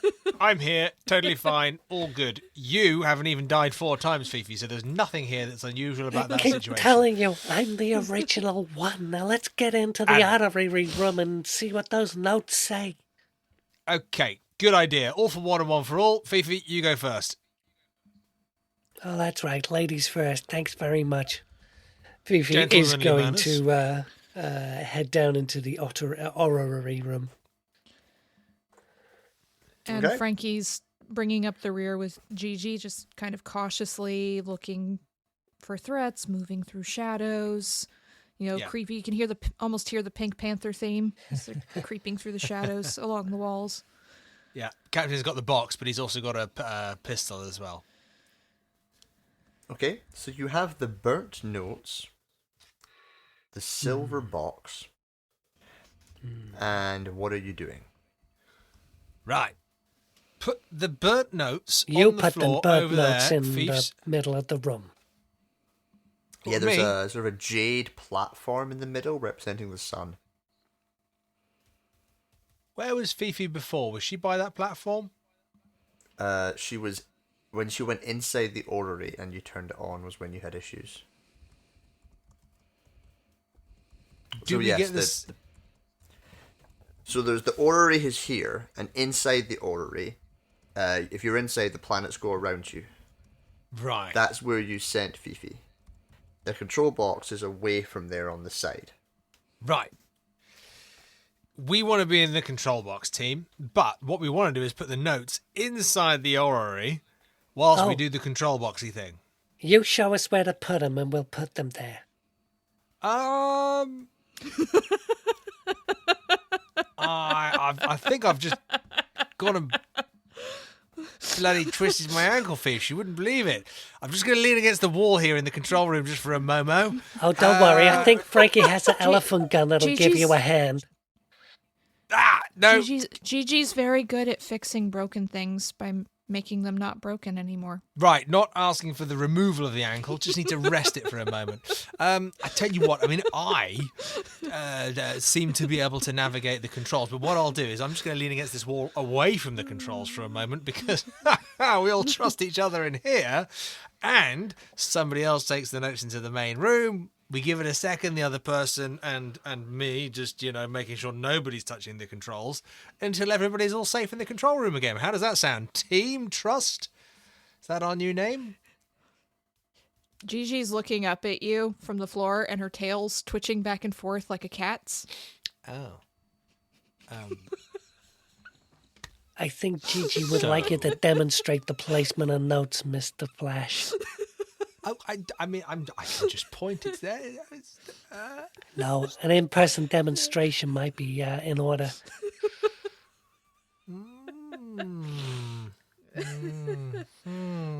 Yeah. See what you're doing here, old fiefs. Don't worry, you're the only one that knows how to use the controls. We ain't gonna try nothing, honest. That's true, isn't it, everybody? We're all aware of that, aren't we? So if everything goes to plan, I can't read, so... Yeah. You need me. Right, okay. Ankle's feeling a bit better. Let's... Okay, right. What we'll do is I will take the notes. Oh, that's how he was going to do box. it. Look at that, Frankie. That's how we went. I wouldn't have done it that way myself. Okay, get your ass back over here so we can switch this thing on. Okay, I shuttle back, like very ungentlemanly-like and terrified of what could happen. And then... Now do your stuff. Look, let me see if I Fiddle can with the give you a controls. hand with that. Is there any way Fifi can sort of like think of the Einstein formula and maybe help in some way in the orrery controls? So you've put them both? So you put the silver box and No. The burnt No. notes are in the middle, yeah? the Burnt burnt notes. notes are in the We middle. brought the silver box back with us. Okay. And the burnt notes are in the middle, and now you have the controls. Are you going to move time forward or backwards? Backward. Give me a mechanical repair roll. A tiny weeny bit. We don't want them to... Okay. So, You have a bonus die on your mechanical repair rolls. yeah, I do. Oh, I don't think I need it. So that's currently a 44 under 65. We'll roll the bonus die. Yeah, 44 under 65. Yeah, so it takes a little bit of adjustment, but you eventually get to a point where the notes reassemble themselves and are now lying there unburned, But still written. but still written. Look at that, Frankie. That's how this thing works. So what this mad professor has been trying to do, he's been trying to, like, put everything, protect himself from the time stream, like the river. Maybe he's trying to sail a canoe down this river. We don't And- have canoes on the Nile, but okay. All Do right. one of you go and read these notes? Yeah, I think we probably... Do we share them? Do we... Yeah, why don't you, Newman, read out handout 9? Okay. These notes, diary entries and dream journals piece together 5 years of Walter Cruise's life, during which he claims to have had his consciousness removed and transferred through time into an alien body. According to notes, he inhabited an ancient city of black towers called Nakotus, built by the same aliens responsible for his abduction. The papers contain esoteric knowledge, apparently gleaned from the archives contained in this city, including on a race of invisible creatures these aliens feared. The notes concluded by suggesting this race of monsters that may be the key to stopping the aliens from destroying humanity. It's an awful lot to take in there, Flash. Would you mind giving me a SAN roll? Oh, bugger. So can I hunt these aliens? 6 out of, don't know what, but it's a 6. 6 over 51. Yeah. Well, I'll take one off anyway and give you 5 Cthulhu Mythos for your in-depth new knowledge of Nikotis. Right. And you may also have generally picked up the words Yithian and Polyop. Keeper, may I direct you to the optional Pulp Cthulhu rules of drinking alcohol, where if you have had 1 to 4 shots, you have no impairment. But if you have had 5 to 8 shots, you can make a con roll, and if you fail your con roll, you get a bonus, you get a penalty die to your dice rolls, but also gives you temporary immunity to sand loss of up to 4 points. How drunk is the captain? I don't believe the captain is particularly drunk, although I am pretty sure that Fifi has been doing a lot of drinking. Fifi's been drinking a lot. Heavens above. You've got a only had problem, one Fifi. champagne. It's something we wanted to talk Fifi, about. give me a constitution roll. 2 seconds. I mean, you keep calling it the Ottery Room as well. Few too many sips, perhaps? Frankie just thinks That's an it's extreme a success. subsection of that 12 room that has versus otters in it. 75. Fifi, you have been drinking a lot your entire life. And so as you read over Flash's shoulders and you read through these two, I would like you to also make that sand roll. Let's see what we've got. That is an extreme sand check. 9 versus 54. I don't think you guys have failed the sand roll yet. Take 1 loss and gain 5 Cthulhu Mythos. Okay. Frankie, you can't read. Nope. So you don't gain either of those things. Nope. Frankie has been looking for the otters, but also looking around for any other aliens or creatures or things, because they've heard there's creatures and they're just itching to take a trophy home at this point. The piece that you do pick up is that your prey, both of them refer to it as they sort of wildly talk over each other and excitedly about these notes. Your prey is called a polyop. Polyop. Doesn't quite roll off the tongue the same way that a, say, snow leopard does, but okay. I'm gonna be slowly creeping around with my elephant gun looking for a polyop, or at least traces of one. They are invisible, so there could be polyops in the room right now. There could be, but they're so big, they would have to make a trail somewhere. So If I'm can I talking- track? You're pretty sure there's an awful lot of them outside. I think we're surrounded. That's not What? good. Now? In here?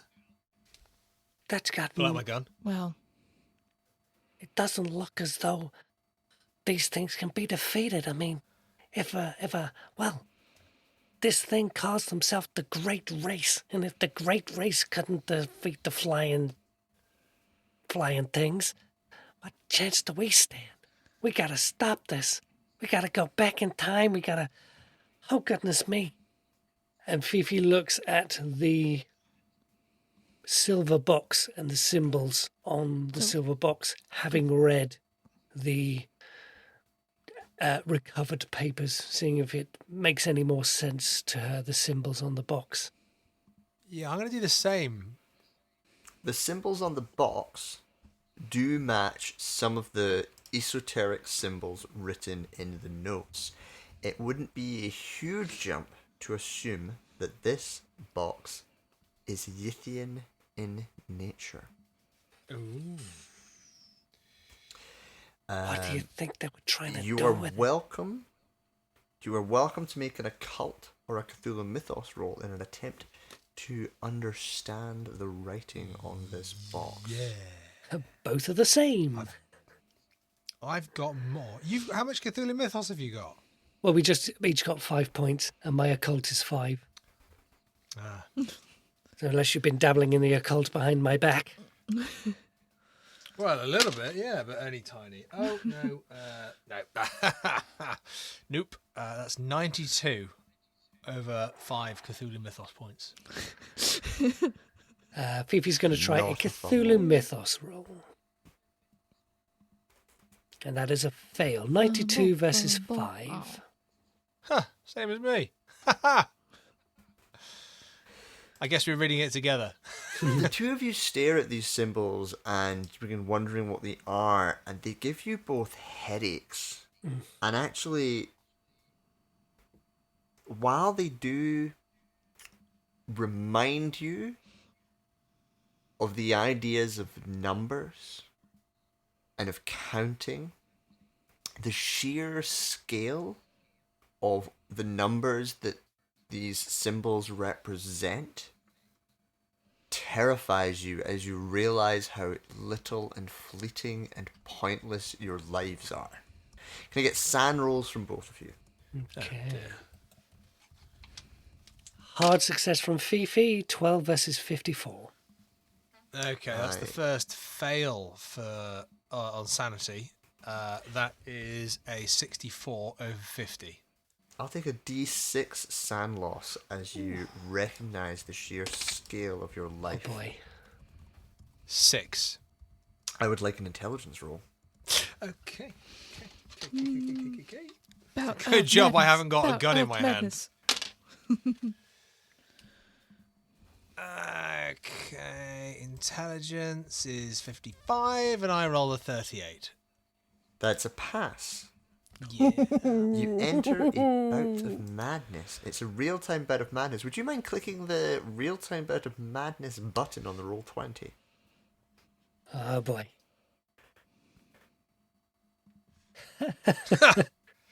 Sounds like a challenge. Yes, you are confident, sure of yourself, and you think you know the answer, and you are going to exclaim your plans aloud. What are How your is this plans? different from him normally? Flash, Flash is Everybody being stand back. Flash is being incredibly honest here and is going to reveal a little bit too much.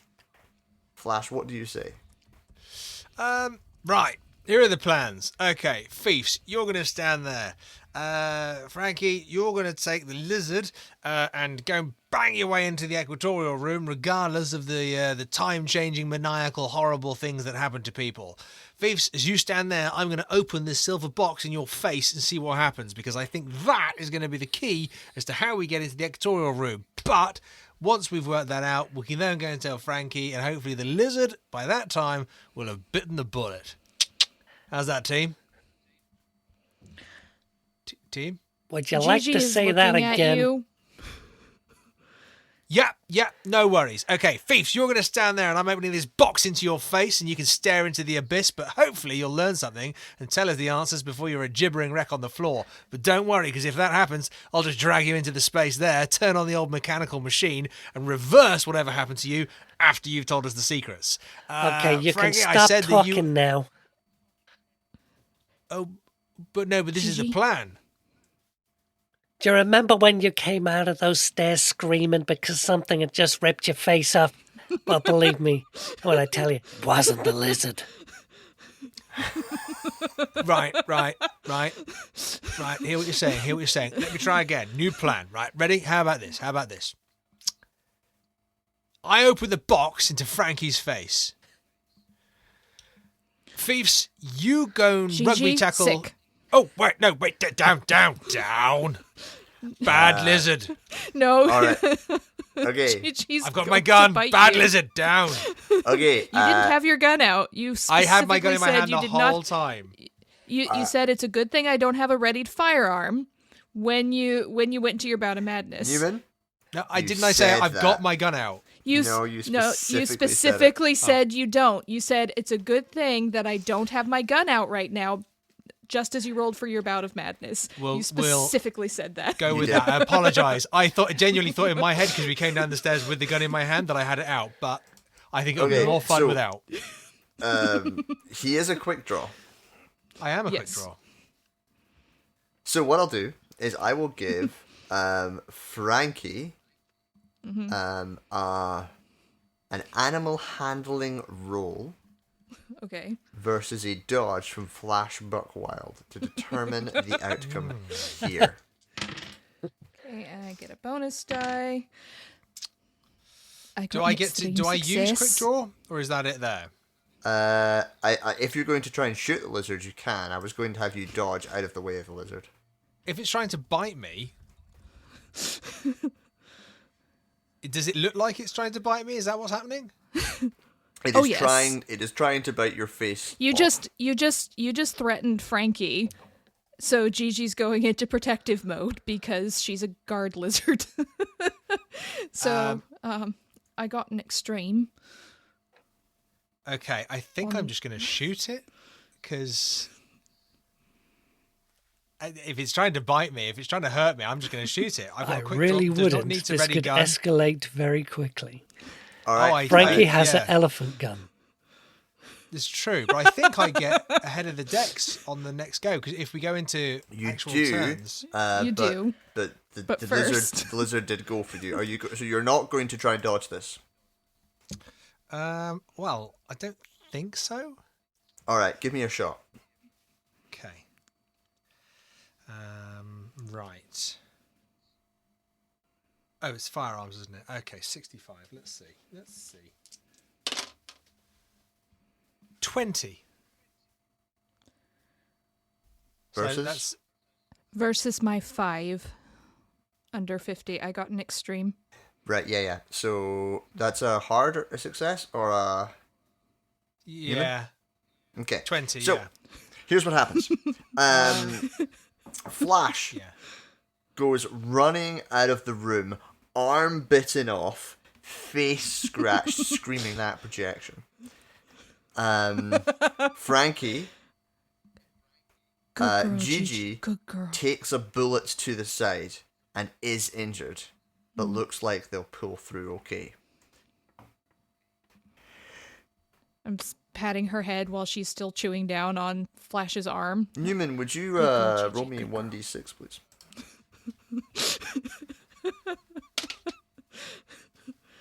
Four. Okay. You have come rolled back as a a lizard. different life. It should now be visible in your roll 20. Your new and previous investigators are largely identical, except for a major life change.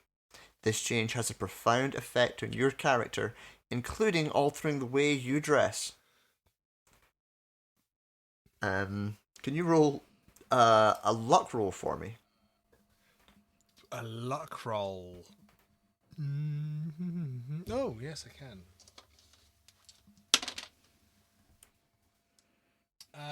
Nope, that's 99 over 65.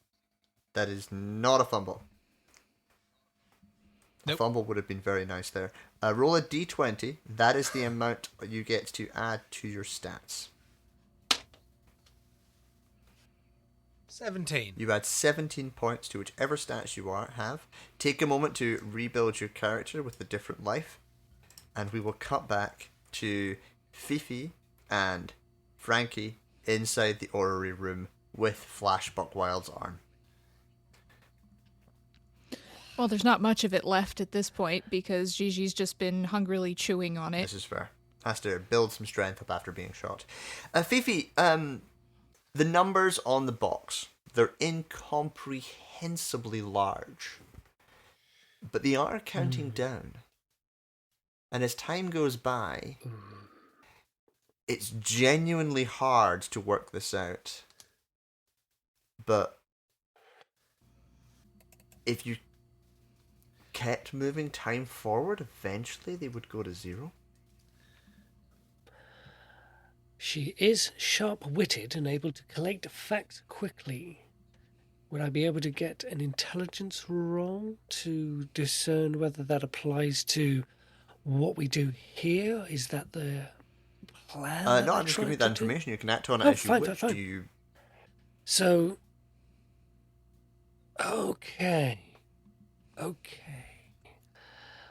Listen, Frankie, work with me here. If you had like something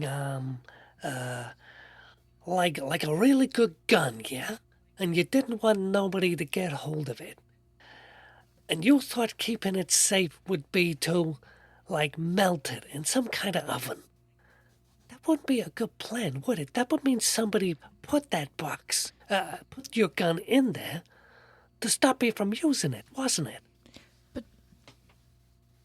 Because I wouldn't put my gun in and melt it, then it wouldn't be a gun anymore. Precisely. So, but let's say somebody did put your gun in an oven.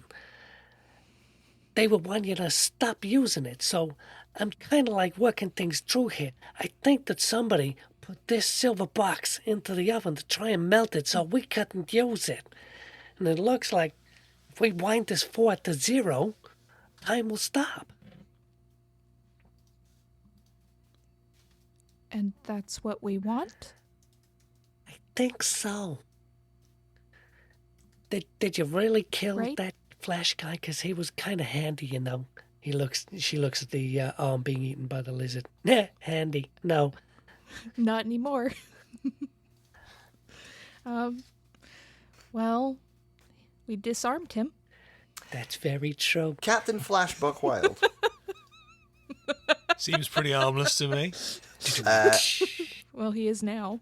Stop it, Captain don't make Flash, me you're a play little the bit sound. different. Tell me, what has changed? Flash has got a sharper looking uniform. There is a different encrusted tag on his shoulder. Rather than being the wing commander that he was, he seems to be an air commodore. He seems to have done better in his military career. And he'd noticed something. He's been following those blue particles. The ones that lead up to the equatorial rim. They follow a little pathway that goes down through the West Hall, crosses the entrance hall, and very, very faintly makes its way through the party in the East Hall, all the way towards the door to the Zodiac Hall.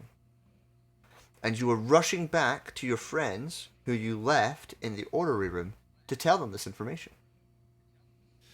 Right, guys, you're not going to believe this. I've just seen that the blue particle light that goes from the equatorial room, it goes all through the West Hall, Entrance Hall, East Hall, where that crazy party was with the champagne, and goes into the Zodiac Hall. We've got to go now. Come on, team, let's go. Weird thing. See, I told you he'd be fine. Weird thing. Frankie now has a lizard. That's new. That's brand new. Wait, did you always have that lizard? That's a bit bizarre, isn't it? It was a snow leopard before. What happened to your snow leopard? Oh, wow. I would have liked to have seen Never had a that. leopard. Oh, beautiful. And you know, we were I like the ra- best of raised- friends, me and Snowy. God, she was lovely. Little cuddly I thing. raised Gigi from an egg. I found her in a broken nest, Well, that thing. It's okay. cracking out of her It's eggshell. okay. We'll look. And I took her it. We'll look in the. What do you mean, no Gigi? Like, Frankie looks visibly upset. No. It was wonderful. Just, We'll look in that flash number or snow leopard. something or other. Let's just go with the flow. Listen, Captain, is it? Captain. I think you'll find that's Commodore. Thank you very much. All But right. Come on, Fifi, you know that. Commodore. Okay, well, look, you say you went to the Zodiac room? Yeah, right. Well, haven't been in there, but I've sussed out that's where it goes. Okay, Hey, okay. Fifi, did you change your coat again? I don't think so, but let's just say I did. Okay. Okay, great. Lead on it. I tell you what, let's have a bit of fun. When we get to the door of the East Hall, let's open the door and shout surprise back at them and see what they do. Great idea. Right, let's go. Gigi trots along with the other Flash's half-chewed arm in Fifi her mouth. has put the notes and silver box safely in her bag. Frankie, you know your lizard's hasn't finished its dinner, there? Don't worry Oh, about it, she sweetie. likes Just move to- on. Build a nest with the bones afterwards, you know. Okay.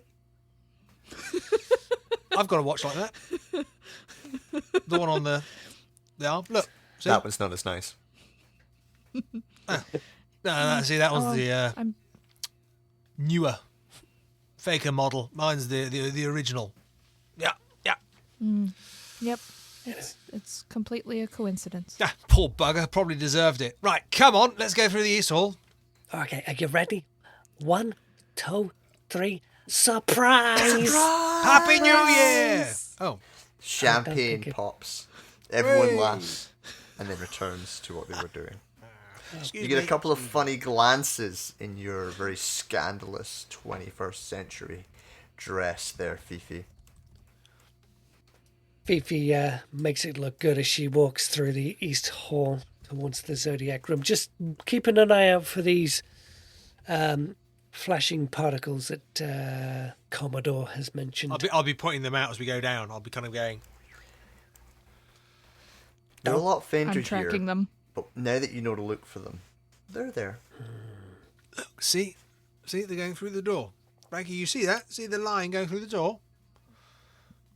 This could be the start of the child Nile, could see it. Frankie. The source of the Nile. Yeah, So this get is ready with Abyssinia. that gun. Elephant gun goes up. Oh, right, everyone stand back. Open the door Oh, and my see God, the what door, have I? happens. Okay. Uno, dos, treo. And then I'll whip the door open. Surprise! Oh,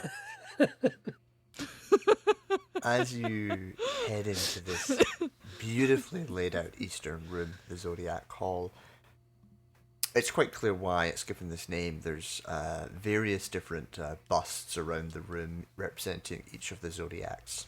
There appears to be a tower to the north and the south from where you are, but coming from both north and south tower, these big, large, what appear to be cables, but they're writhing as if alive, leading behind a curtain that covers half of the room. So these two writhing cables kind of come behind this curtain, and in the room there's a soft, continuous wailing that sounds a little bit like an air raid siren, and it's just not stopping. Dear. That's a little disquieting, Ow. don't you think? yeah. Everyone just up to the walls, back against the walls, trying to stand in the arches just for now, just until we work out what's going on. That's a siren. No, I don't think we've had Really? air raid sirens just yet. Well, it's definitely an uncomfortable noise. Wouldn't that be fair to say? Absolutely. What about those tentacles that are coming from behind the curtain? That doesn't look good at all. Are they tentacles or like cables? Cables. Oh, look at them. They Or look like tentacles. or snakes? just Writhing moving cables. cables that seem almost like tentacles. Don't like the look at those. Can we figure out if there's some kind of mechanical device in here?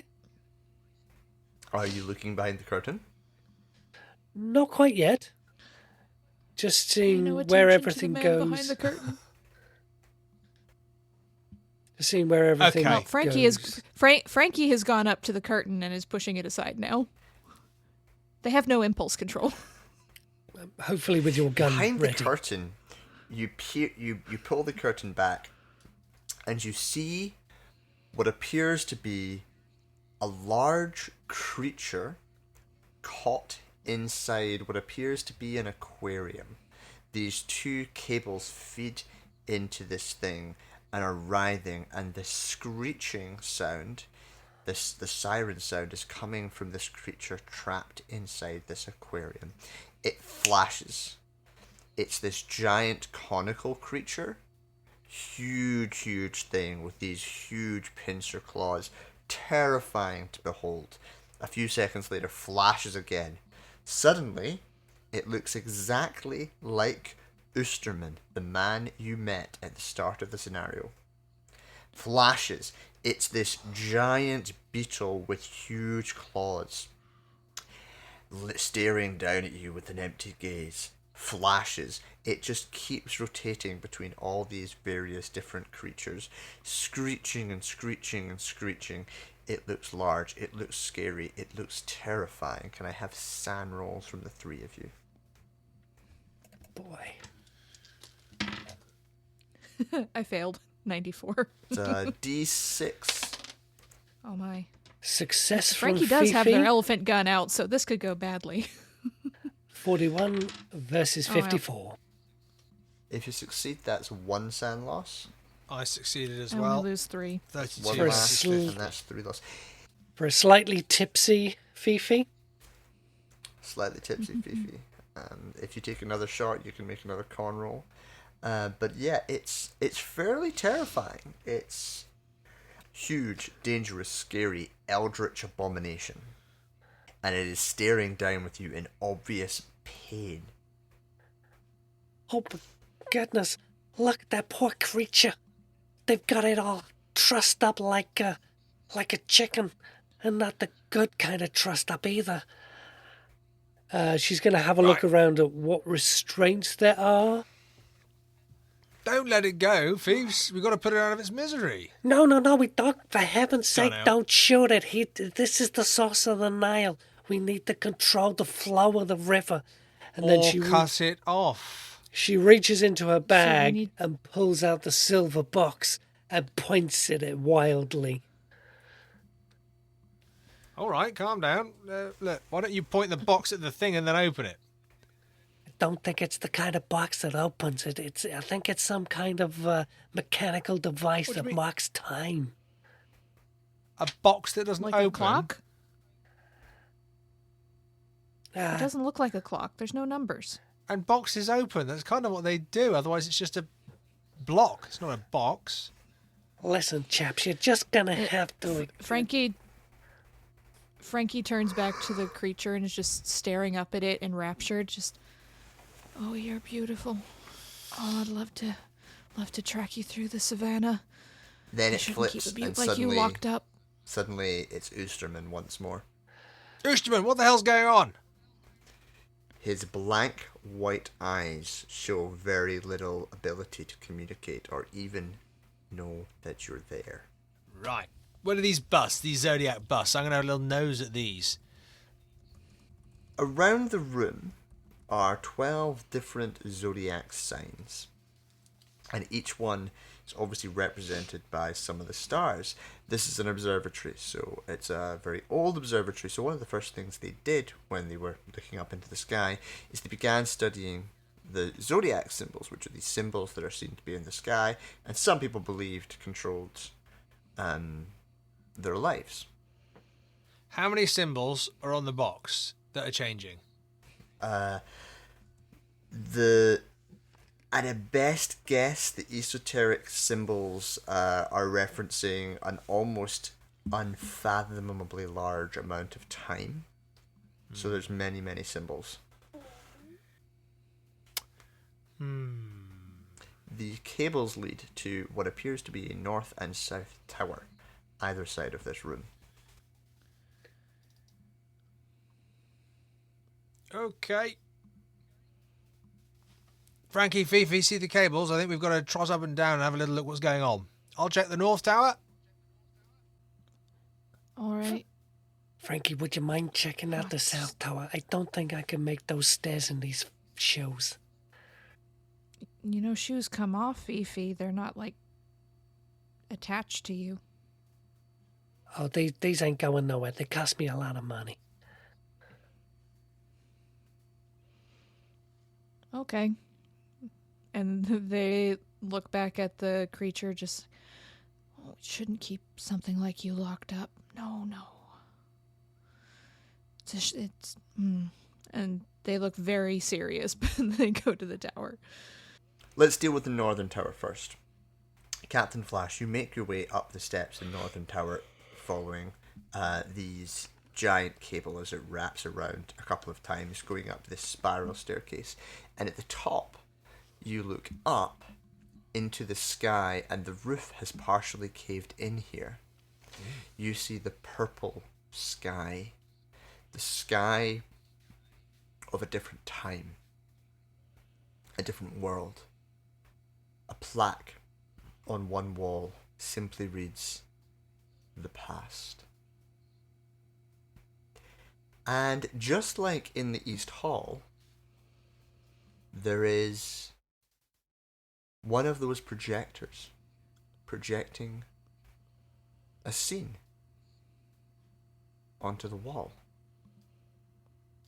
In this scene, Ursula Kreutz is sitting. She appears to be drawing some kind of magic circle on the ground. Okay. Okay. Is there... I'm guessing there's no constellation in the alien sky that I recognise that links to any of the Zodiac statues? No, this is a purple sky. There's no stars in the sky. It speaks to a different world, a different place, something so out of this world, unusual, and beyond your comprehension that you should make a sand roll just looking at it. All right. Let's have a little look here. Oh, that's a bingo. 85 over 49. I'll take a D4. Okay.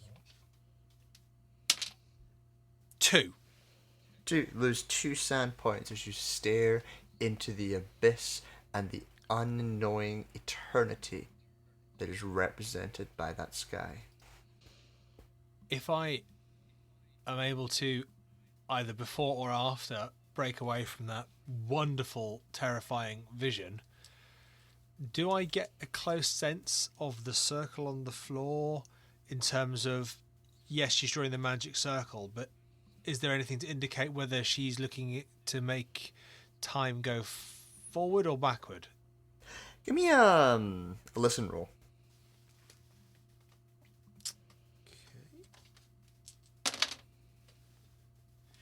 Ooh.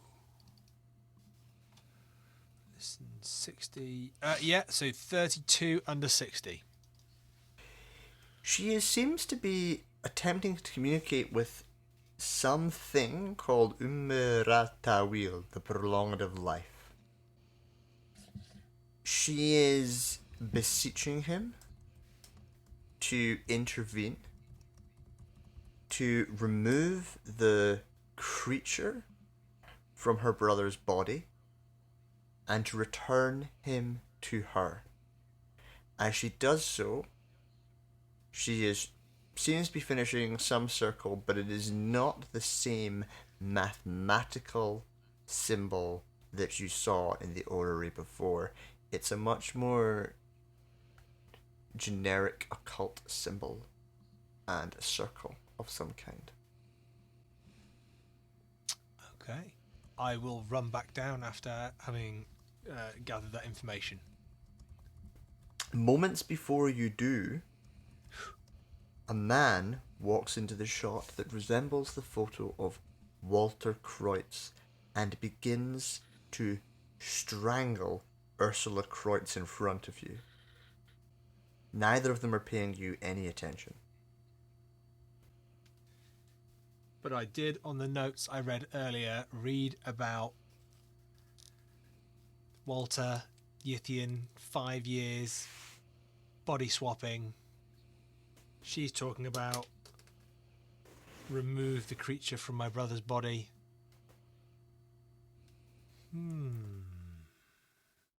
You watch as Ursula Kreutz is murdered in front of you, lying dead on the floor. Her brother simply drops her dead body and walks away without saying a word. Frankie! You're making your way into the southern tower. As you do, you make your way up those same spiral staircases, and at the top, the sign on this one reads Future. You look up and see the same unimaginably dark purple sky. But the projector in this room is creating a very different scene. In this room, you see beetle-like creatures, not too dissimilar from what the Yithian downstairs looked like, crawling over a vast plain covering the as far as the eye can see in the shot. Give me a spot hidden. Okay. With my bonus. With your bonus. Okay, 23 or 43, so we'll go with the 23, which is a hard success.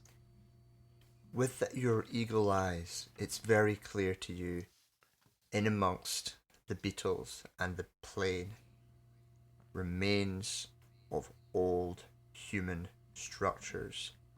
This is overlooking the ruins of what's probably Boston, destroyed in front of you.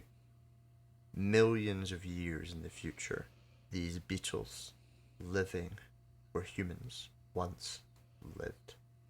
Give me a sand roll. Not gonna go well. 66. Nope. Give me 1d4. Okay. Yeah. Only one. You lose 1 sand point as you recognize that this is far, far in the future, at which point you will be long, long dead. My bones by the watering hole will have disintegrated into dust. This is an almost unfathomably far in the future moment in time. Gigi is more concerned by this than Frankie is. Can imagine. Gigi would be terrified. Gigi has no conception of numbers that high. Gigi is hiding behind Frankie's legs now. Just sort of, don't make me look at it. Gigi, when Gigi counts, Gigi does 1, 2, 3, many. And that's just too much. This is many, many. We can't have that. No. That might be lots. The horror. The horror. GNU Terry Pratchett. Are you all returning after having seen these things? Yeah. Yes. Okay, so you are all... meanwhile, Fifi, you are staring at... Well, I guess you're staring at a man who potentially could have been the love of your life. Exactly. Ademir Oosterman. But then he switches, and he's this giant creature with claws that looks like they could just cut you in two. And then moments later, he's this 25-foot high beetle that looks like could conquer the world. What are you doing? She is holding up the silver box to this thing and seeing if there's any kind of reaction to it or whether the box is doing anything, because she's got a feeling that this box is very much related to this creature and somebody was trying to destroy this box so this creature couldn't use it again. And she kind of thinks she wants to understand what that relationship is. Okay. That sounds like you're trying to make an idea connection. I feel like that might be an intelligence roll. Again, she's sharp-witted, able to collect those facts for a bonus die on intelligence roll. Take it. Okay. That is a fail, sadly. 80 versus 55 in all accounts. So, here's what you know. This box has an unfathomably large time associated with it in some manner. Far, far, far in the past, potentially this volume of time, there were an ancient race that lived on Earth called the Yithian. Maybe they're connected. She probably thinks that she is looking at one of these Yithians here, and she kind of figures out that for some reason the Walter has somehow trapped this creature and is using its time powers to do something to which has dislodged this observatory and taken it back to 1897 or brought it forward from 1897. She's not entirely sure which way it flows. Would you like to push that roll? She would love to push that roll. How do you push that roll? She's actually going to put a head on the box and think as much as she can about the past, the present, the future, and just see what comes out. Straight roll or the steer with that bonus? Keep the bonus. That is an extreme success. 8 versus 55. Damn it. An extreme success. Yes. I kind of wanted my head to explode too, but you know. Fifi Again. number 5. Ladies and gentlemen, this is Fifi number 5.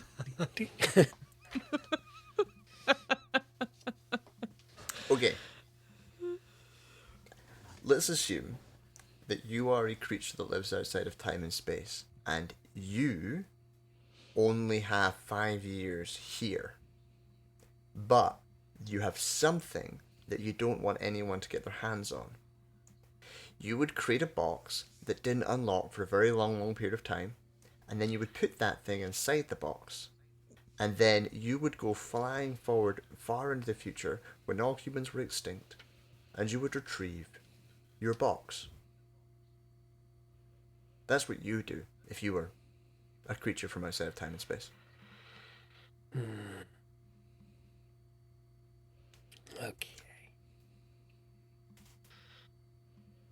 So maybe this box has been locked for some millions and millions of years and can't be opened until that time. Or can it?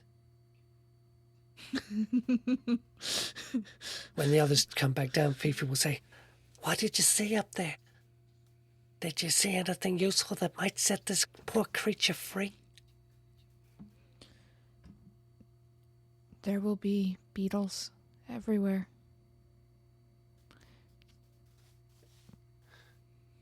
Say that Right. as though that's a bad thing.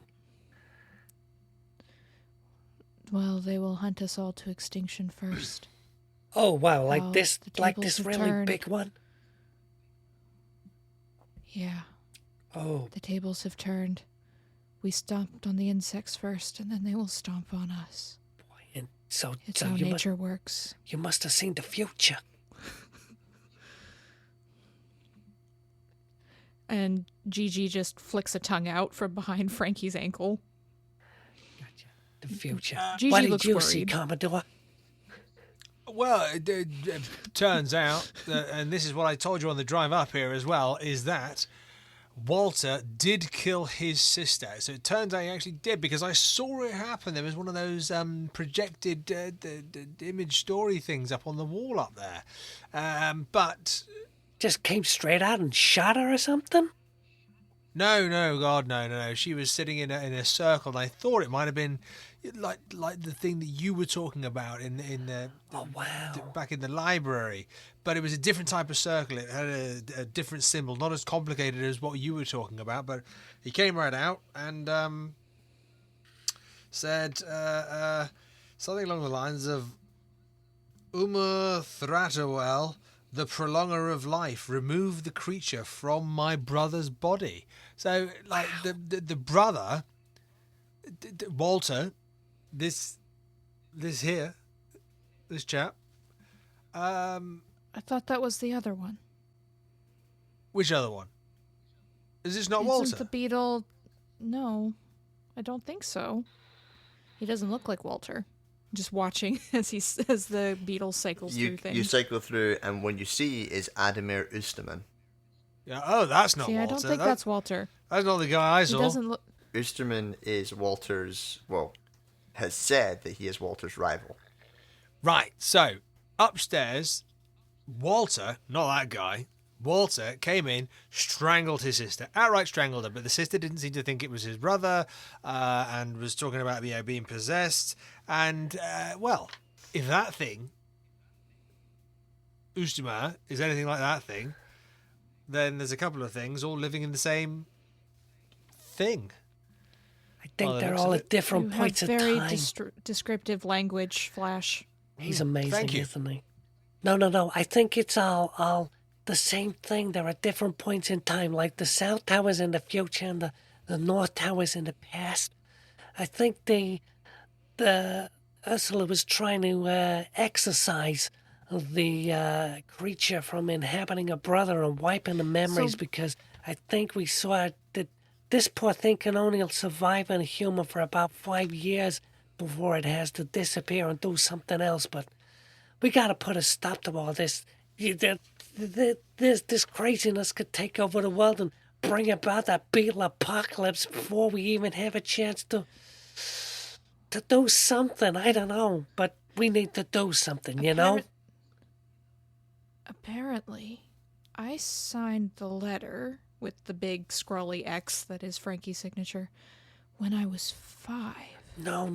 That's Maybe I was one of the things, and I was 5, and then I had to do something else. I don't think so because I'm only 23, so I would have been -7 to sign that letter. I don't think that can work like that.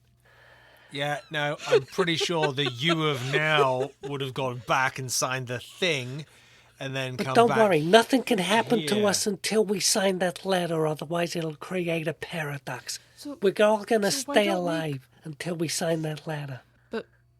but what do we need 2 doctors for?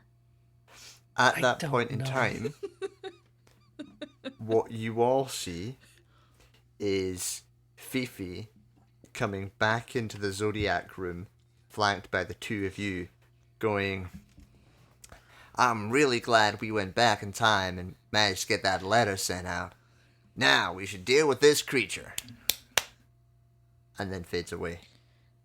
So, why don't we go to the past room and stop the Walter thing from murdering Ursula, and then the whole thing never happens? It was a video, it was a What's a video? An image. It's something I'm going to invent and make a lot of money from. It was That like a sounds like a good projected idea. image across the wall. It was just like what it looks like in the East Hall. The same projection. Okay. No, I think we gotta sort things out. Whatever has happened to poor Ursula cannot be undone, and that memorial is a fitting memorial for her.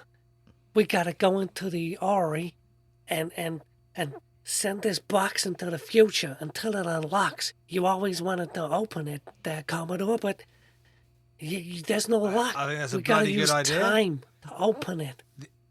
My only other idea would be to get Ursula's ashes and go back in time and see them come back into being a person. You can unash someone. That's right. We call it the unashening. I'm not sure it works Ding-a-ding. like that, but we could give it a shot. I mean, I don't think we're going to run out of juice. I mean, That's it. Let's get the ashes. We get the box. We'll try one, and then we'll try the other. maybe she can figure out how to... Okay, that's a good idea. Let's give that a shot. Speaking of which, she has another swig. Nothing is making sense. I'll get the ashes. I'll meet you in the orrery. Okay, don't get yourself killed or nothing. Come on, Frankie. Come on, Gigi. I think we're going to finish this up, and those people you saw walking in are going to be us. Okay. We can't not Gigi? forget to send our letter, though. But why? Well, I don't know. I heard the other us talking about it. It seemed like something we should do. I think if we don't, But if, the if we universe don't could send end. the letter, if we don't send the letter, then we don't come here, and then we're fine. But then how did we not? And Frankie's brain is starting to melt as they're trying to work out. Frankie, if we don't the not time send the travel. letter, then the world ends up not being the one we want it to be. Because if we need to send the letter, then we get the letter. If we don't come here, then it's not us, is it? Try not to think Frankie. about it too much, folks. I think, for Frankie, the way that you might want to rationalize this is that other group have already sent the letter, so you don't have to worry about it anymore. Yes, okay, someone else sent it, other me, okay. You can see almost like the steam coming off Frankie's brain. Interestingly, Just like they're- Frankie, the other you that sent the letter was being followed by a polar bear. We don't have those in the savannah. Just reassuringly patting Gigi just to make sure she's still there, and Gigi is still chewing happily on one of Flash's arm bones. I beg your pardon? And coughs up a watch. Okay, you go back to the orrery, and you're going to move the silver box forward in time. We're going to move the ashes in time first. You're going to move the ashes in time first. So you go and you grab the ashes of Ursula Kreutz. Now, Frankie, do you As you're think we going ought to to open the urn first, or do you think she'll just burst out of the urn? Oh, no, we've got to spread them on the floor. Otherwise, she's going to be, trapped in the urn. Can you imagine being pushed okay. into an urn the size you are? Make sure you don't spill any, and let's hope they were clean and we don't get somebody else in there with her. That could get messy. Oh, quite right. Let's find out. Oh, man. I would just put Frankie's half the is- ashes in and see if I could recreate. No. Frankie is thinking it would be really funny to see if putting Flash's arm bone in there would make Flash come back Oh. too, but then they decide against it. Hey, did you just say that was my arm bow? Don't worry about it, sugar. No? You still have your arm bones. I know I do, but you're talking about that being my arm, which isn't the case because look at these dandy things. No, it's a Swahili thing. My arm is like a food you give to the iguanas at the place. Lizards. That's the one. Uh-huh. Frankie, you made more sense when you had a snow leopard, I'm just saying. We don't have snow leopards in South Africa. Just put the ashes over there and do your magic on the Okay, box. On the controls, rather. You move the controls back after having poured Ursula's ashes onto the orrery, and lo and behold, appears a young woman in her mid-30s. It is Ursula Kreutz, and she looks around, very, very confused. Oh, what? Oh my God! How did Hey, I? sweetie. I'm in the orrery. Yeah. Oh, God. Yeah. Tell us what was the last thing you remember. Oh, don't go there. It was oh my Awkward. it was let's see. It was 1897 Oh boy. and I was working here with my brother Walter. And yeah, it's I don't know, who are all of you? We're welcome, we're I guess. friends. Yeah, listen. Things have got a little bit out of hand, and I think you thought there was some kind of creature that was inhabiting your brother. We're kind of to do with that. There's a big beetle thing over there. Okay, guys, this is a lot. We're saying a lot to We are. Ursula. She I'm might really not sorry, be... Ursula. You've okay, whoa, what? Okay, this is a lot. Ursula, it's okay. Calm down. Let's maybe slow down. What year is it? It is 18, whatever year you said it was. That does not It's fill me nine- with a lot of confidence. No, It's nine- it's 1897. It's 1927. Yeah, She drinks. It's 1927. that's right. 30 years of passage you're passing. Frankie's counting on their fingers again. Yeah, I think so. I died. Of course I Why- died. How would I end up here if I hadn't died? That makes a lot of sense, actually. That makes... You were in a jar. That makes I'm sense. sorry. to you. God. Oh, God. So Did so Walter what kill else me? do you remember? Well, did the thing that was Walter kill me? Yes. That's correct. The beetle thing. We think Yeah, it was that's- going to erase his mind and it can travel through time. Yeah, that's all pretty bang on. It's called a Yithian. Oh, Told I you, heard that told you. word. Yeah, I Okay. don't know the details. He said he was only going to be here for 5 years, but Uh-huh. he took over my brother's body, and I lost him. And his best friend, Adamar just ran away. He didn't want to deal with it, and I was just there. I was stuck, and he threatened to kill me if I didn't help him. And so I've spent 5 years watching him spend all of our family's money building this ridiculous observatory. He wouldn't tell me what he was looking for or why. I just had to do what he wanted. So I started researching, right? And I found some stuff out. So the Yithians, right? They're scared of this other creature, right? It's called a polyop, right? It's Yeah. invisible. And I Yeah. figured if I contacted the outer god that controls the polyops, we could use the polyops to get rid of the Yithian, which would save my brother. Oh boy, I don't Those are the think big they. invisible things, right? Yeah, they're not very nice at all. That's like asking They cockroaches squished Fifi. to get rid of your mouse. Who's Fifi? That, The this is snow Fifi. leopard. No, Gigi is the lizard. Fifi Oh. is the person, Maybe and the Fifi same. got squished by one of the big invisible things. Did they Oh, put you in you. here too? I don't know. Just there's been I think maybe 5 Fifi so far. Yeah, that's true. No, no, That no. Yeah. makes no sense to me whatsoever. I'm the Okay, original Fifi. Listen, I think what we Where's gotta my do- brother? We think he's stuck in the equatorial room. He's used some of the equations to seal himself off from the time stream. And we think we need to open the box of the Yithian to find out what the Yithian wanted to use this observatory for, to make a time machine to take him to the future to unlock You these can't. blocks. You can't trust the Yithians. No, They no, are not- I think we're gonna kill it. So really? can I hunt the beetle or not? Not just yet. No, no, no. Say yes. The thing is, I think these Yithians are in an eons-long war with these flying polyps. So I don't think there's any good solution here.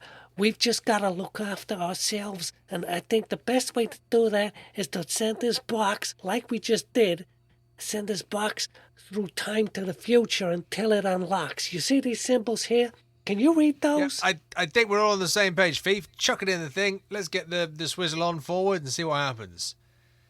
Ursula, you might want to step aside. Come over here, maybe just out of the way, just in case. Yeah, you don't want to be in the jar again. So you fast forward this thing around 50 million years. Wow. And finally it pops open. Oh boy. And inside is a silver key. In fact, it is the exact same silver key that is presently hanging around Ursula Kreutz's neck. Okay. Oh, Hey, that's my key. snapsies. What does that key do? Does it What's open it the for? equatorial room? No. Well, so if the equatorial room is locked, he'll need a power source. So he'll need to be powering it somehow. Probably, if I were him, what I would do is I would try and find a way to cause a connection between the past and the future, and then I would pass it through some kind of capacitor, which would then create a stream of particulates that would defend the door. So Okay. Okay. You Frankie's know eyes what? have completely glazed over. It's the you would thing. probably have some kind of projector projecting a moment from the past and future. We would That's need to right. shut those down, Uh-huh. and then we would be able to get through that door.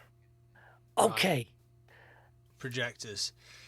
And is it just kind of shut them down, like break them so they're not working? Is that good enough? Yeah, or you could just turn them off, I guess. I mean, if you That- could break them, that would work. It's a little complex, but I know how. But Do tell, Ursula. turn off repeaty things. Yeah, that's Yeah, ones. the temporal projectors. I think the thing you were saying with the Okay. the cables, that might So be your old why brother's don't- business pal back there. So So why don't we just turn things off now? yeah, we're gonna Why are do we still that. talking? I don't know. You two go to the north and the south tower and switch these things off. I'm gonna talk to Ursula a little bit more about the power But she supply. said she knows how to turn them off. Oh, let's all go together then.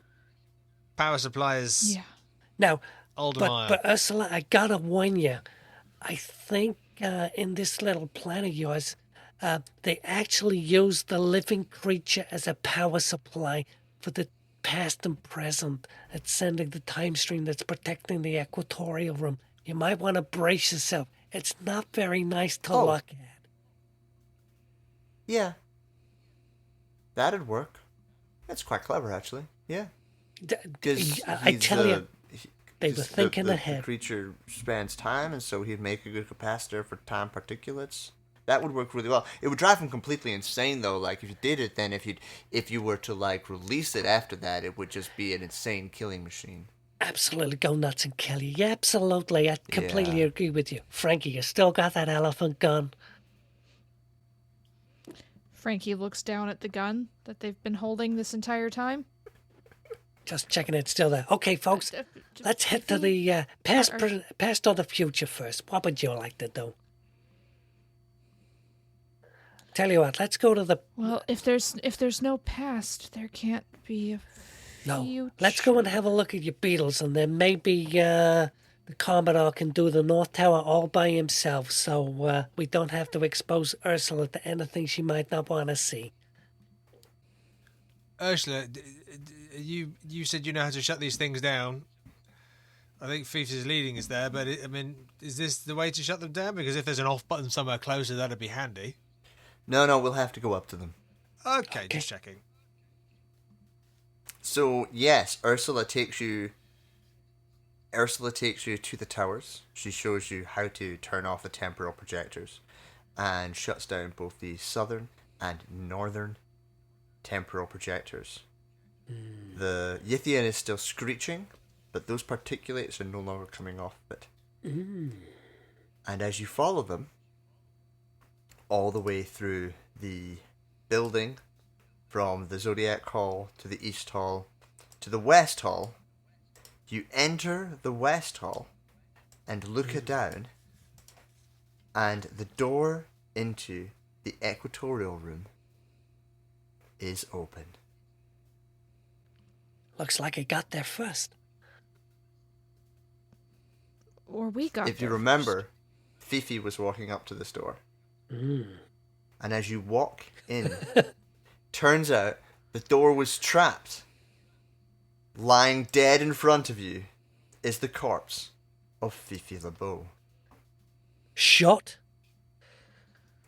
From an elephant gun? It looks like she was electrocuted. Her body is in charred remains as she opened this door. Oh boy. And as you Poor walk Fifi. in, you're in this most amazing sight, because the Equatorial Room is the main room with the large observatory telescope that's been created. It is the most important room in the observatory, and so far you've not had access to it. This is a giant, several 100-foot long, 60-foot long telescope. That was ridiculous. Oh, wow. 700 foot long. What kind of telescope would be hundreds of foot? 60-foot long telescope. In a building that's about 5 stories high. And as you walk in, up on the central platform stands Walter Kreutz.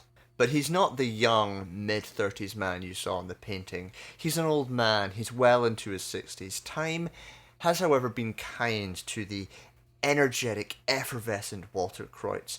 And he looks down and he goes, "You can't stop me. You can't. I'm gonna do it. I need to do this. We need to summon them. We need to bring them here. We need to stop those Yithian. Stay Walter. down there and stay away." No, there's no need. Turn around. Look who we've brought to you. Okay, so Fifi, Frankie, and Commodore, you are at the base of this tower. Okay, you've brought Ursula Kreutz with you, which is very, very useful. And since Fifi started it, Fifi, you have Ursula Kreutz beside you, and you're trying to stop and talk with Walter Kreutz, who's up on this control panel. However, before you make that persuasion roll, let me just tell you what you see. First of all, the domed roof is open, and outside of it is a whirling hurricane. And inside the hurricane, there is a purple sky that leads into an endless void. On top of that, there appears to be some kind of ritual going on, and Walter appears to be opening some kind of portal. Surrounding Walter are what appears to be 3 distinctly different, complicated spheres. Each sphere is being projected by one of those temporal projectors, the ones you've been seeing all over the place. Now, Fifi, you immediately are trying to persuade Walter to calm down and stop. Can you give me a persuasion roll? Don't suppose I get a bonus die for having his sister here. You do. Okay. That is a success. That is a 19 over 35 success. I'm happy to lock that down to a hard success if you would like me to. No, it won't really help here. Walter Kreutz goes, "You brought her back. Yes. I realized that was possible within the orrery, but it's not really her, you understand. She's just another alternate version of herself, of which there are infinite. It doesn't matter. The real Ursula was killed. The orrery doesn't move time. All it does is replace one person with another from an alternative time.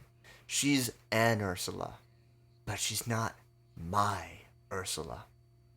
However, while he's talking to you, he is not casting the ritual. Now, Frankie, how do you respond to this sight in front of you? Frankie is very confused by all the talk going on. And Frankie's idea is that, well, we need to stop this thing, whatever it is. And also, they vaguely remember Ursula saying that her brother was possessed. So, they're going to shoot him. Excellent. Bad news. Can always bring him back later if you need to. You're shot, you train up and you shoot perfectly. But the moment it hits the first of those 3 barriers, it ricochets sideways. When it hits the next one, it ricochets even further off course. And by the time it hits the 3rd barrier, it's completely off in the wrong direction. Whoa. Natural Walter, armor. You gotta stop The projections. Is that you just wanna... Because you can't have your Ursula, doesn't mean you have to destroy the world for everybody else. What you're doing is gonna bring wreck and ruin to everybody you've ever known. Even though your Ursula's gone. Yep. I understand you're trying to make a impassioned speech, but it's definitely not your turn. Okay, fair enough. Commodore. It's just moving to the sides, seeing the shot go wild and ricochet. Flash is going to just kind of look to where the projectors were. The last thing they did before they came in here was shut down the other projectors by breaking them or turning them off or whatever they did. So Flash is going to try and see where the projectors are as far against the wall as he can be, thinking hopefully there'll be nothing in the way. If I shoot that one there, which is a kind of a direct line, straight up perhaps, so he's hoping that there'll be nothing in the way like there was with Frankie's shot towards Walter. He's going to try and shoot one of the projectors. So the projectors are on the other side of the room, so they're partially protecting themselves right now, but they're also up one floor. There appears to be a crank that would lower them down or up. Then I'm going for the crank. And if you were to lower it down, you could then run over and shoot it or destroy it in some way. or you could try pushing it up further. I feel like I want the crank. Balconies, which may be useful because then you could get up to the control platform. So what are you going to do? What was the last bit? I can move the balconies to get up to the control platform? Yeah, the balconies can be moved up and down by this crank. So in theory, you could move the balcony down, get on it, and then crank yourself up, or climb up onto the balcony and then crank it up to get up onto the control panel. That's it, but I'm going to try and usher everybody onto the balcony once I get it down to us so that we can kind of move up together and then use the crank to move the platform. Excellent. Give me a strength roll. Yes. Okay, that is an 11 against 85. Oh, yeah. You crank that so well. In fact, since it's pulp, let's say that you begin cranking it, you turn it really, really fast, and then it just keeps flying, and then you do an athletic jump up and grab and pull yourself straight up onto the balcony even before it hits the ground. Excellent. Excellent. All right. Fifi, it is your go. Fifi Actually, will... before you do Fifi, Okay. apologies, Cosmic, for interrupting you. Suddenly, the whole place begins to shake, and the domed roof above you that's partially cracked, debris begins falling from it as the whole place begins to shake. Fifi, it is your go. Fifi will shout up to Walter, "You gotta stop this just because you lost your Ursula and you don't have the original now. You can't let the world go to rack and ruin. That's exactly what the creatures that are summoning are gonna do. We've got the creature that possessed you, and it's gonna pay for the crimes of what it's done. Don't throw this world away. You know you will never be able to forgive yourself." Now, Cosmic, you don't know this, but you've made a mistake in that speech, so you have a penalty die to this persuasion roll. Let's see, want me to go for it then? And that is just a fail then. He says, "You don't have the creature that possessed me, you have the creature that possessed Adamir. There's so many of them. You don't understand." And he casts the spell and the portal begins to appear in front of him. The way this works is the Yithians are going to destroy humanity. That much we know. But if we bring the Polyops, they also might destroy humanity. But at least we have a chance. Believe me, I've been crushed by one of these things. We don't stand a chance. Okay, it is Frankie. So...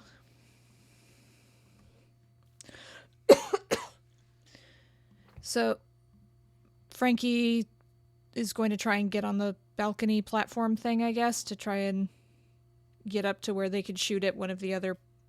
They're not really sure what the projector things are, but they know they're not supposed to be there, so that's what they're going You for. can get yourself to a position where you can shoot at the projectors now. Yeah, that's what I want to do. Excellent. Give me a shot. Hell yeah. Come Elephant on, gun to the 85. face. That is a 0-4, my dude. Ooh. On an 85. Let's say you destroy one of the projectors. Do you want to roll damage just to see how much you'd get? 3d6 plus 1d8? Plus, So it- no, 3d6 plus 4. 3d6 plus 4. So that's 6. Plus 5, that's 11. Plus 6, that's 17. 17. Plus 4 is 21. That is easily enough to destroy one of these projectors, which ripples and fades out. Commodore. I'm going for one of the other ones. We're setting up this situation. Yeah, All right. 2 guns out. And just start blasting. Yeah. Firearm 65. A 47 under 65. All right, roll damage. That is 1d10. Oh, 9. Yeah, you do a lot of damage to it, but it doesn't quite fizzle out. When you got 2 guns, do you get to use both of them, or is it 2 different goes? Yes. I can't remember. You do, but you take a penalty die in the second one. Can I do that? Yes. You should be firing 6 shots this round. Well, I'll fire 6 shots then. That's a success as well. That's 4 will be at a 61 penalty. 65. Did you take a penalty die? Oh, no, I didn't. That would be 41. So it's still a Still a success. hit. There you go. And that's 9 again. It blows up! Now there is only one field protecting Walter Kreutz. But as he does that, the whole entire top of the domed roof comes crashing down towards all of you. Can I get dex rolls from all of you, please? Dex or 90 dodge? Dex, yes, you can. 24 under 90. Yeah. 4 Is this a under dex or a 65. dodge? This is a dex roll. Yeah. That's a fail. 83 versus 35. Okay. Now we move on to Fifi number 6. You're wearing a different coat, Thieves. Fifi, you take 10 crushing damages. You and Ursula, who are standing beside one another, are crushed under a bit of falling debris. Is Ursula okay? Ursula is dead. Oh, blimey. Again. Okay. Her skull has been crushed by this falling debris, and blood is actually covering you. It's pretty disgusting. Give me a sand roll. Man. That is a extreme success. I'll just take 1 off of you for that. Okay. Can she carry on talking? She can absolutely carry on talking, although her voice is a little bit more strained this round. Weird that. Yeah. You idiot, Walter. Can't you see you've killed Ursula again? When is this killing gonna stop, you maniac? Stop what you're doing. Live your life. Forget all this nonsense. Just live what life you've got left, you maniac. Persuade roll.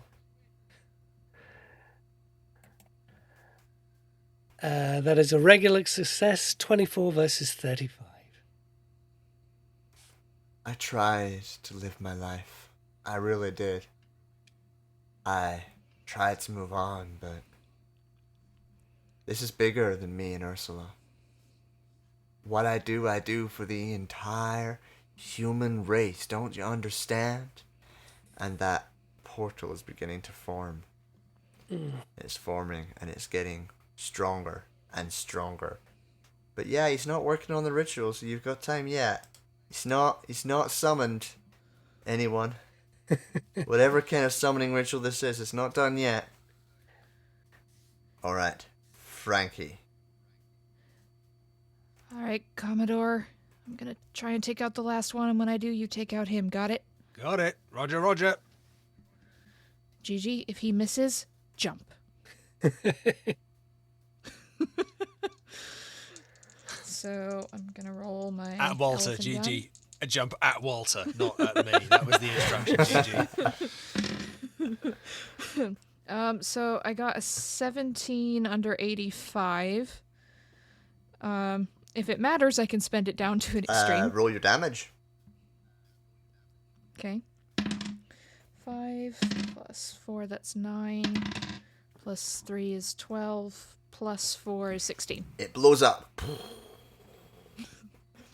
And you are clear for the shot. Shower of sparks.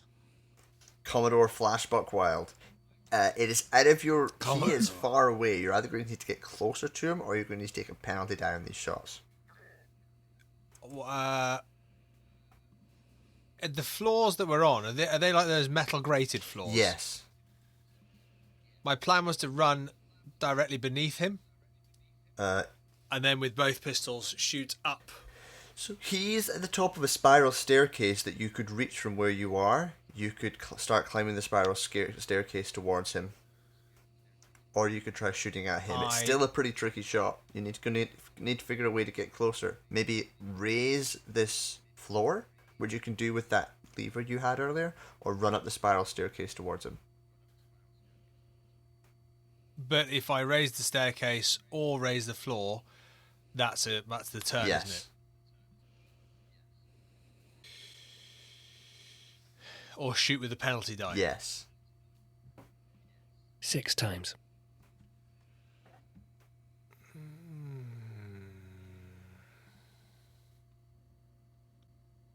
Just shoot him, Commodore. If you don't Yeah. get him, I'll get him. Yeah, I'm going to shoot him. Yeah. I'm going to shoot him. I'm going to try and shoot him anyway. Okay. 26 under 65. You get a penalty die on That's a that? hard success. Oh, no, I haven't. Sorry. Cheating. That would be 36 under 35. So, not a hard success. But still a success. Okay. Yeah, roll your damage.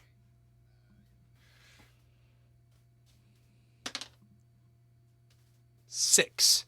You shoot Walter Kreutz in the arm, and he screams in pain as this portal in front of him begins to solidify, and there is but blackness beyond. You take your second shot with 2 penalty dice. Yes, I do. Oh, okay. We're on 14 at the moment. 24. Oh, 74 over 65. Second shot, unfortunately, goes wild, hits off the metal, and Walter Fifi. Kreutz dives through this portal.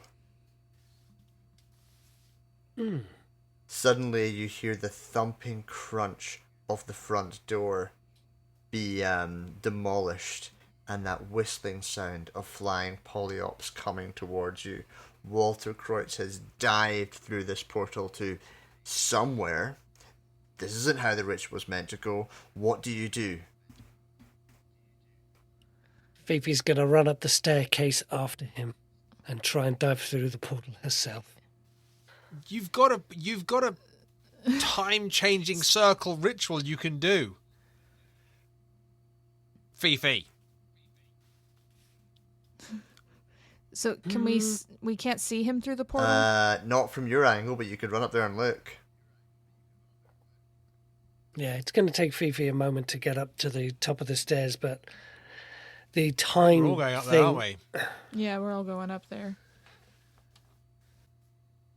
At least to see, So, yeah, at least to going get up to there. the portal and then see, is he there on Yeah. the other side? Has he run away? Is he...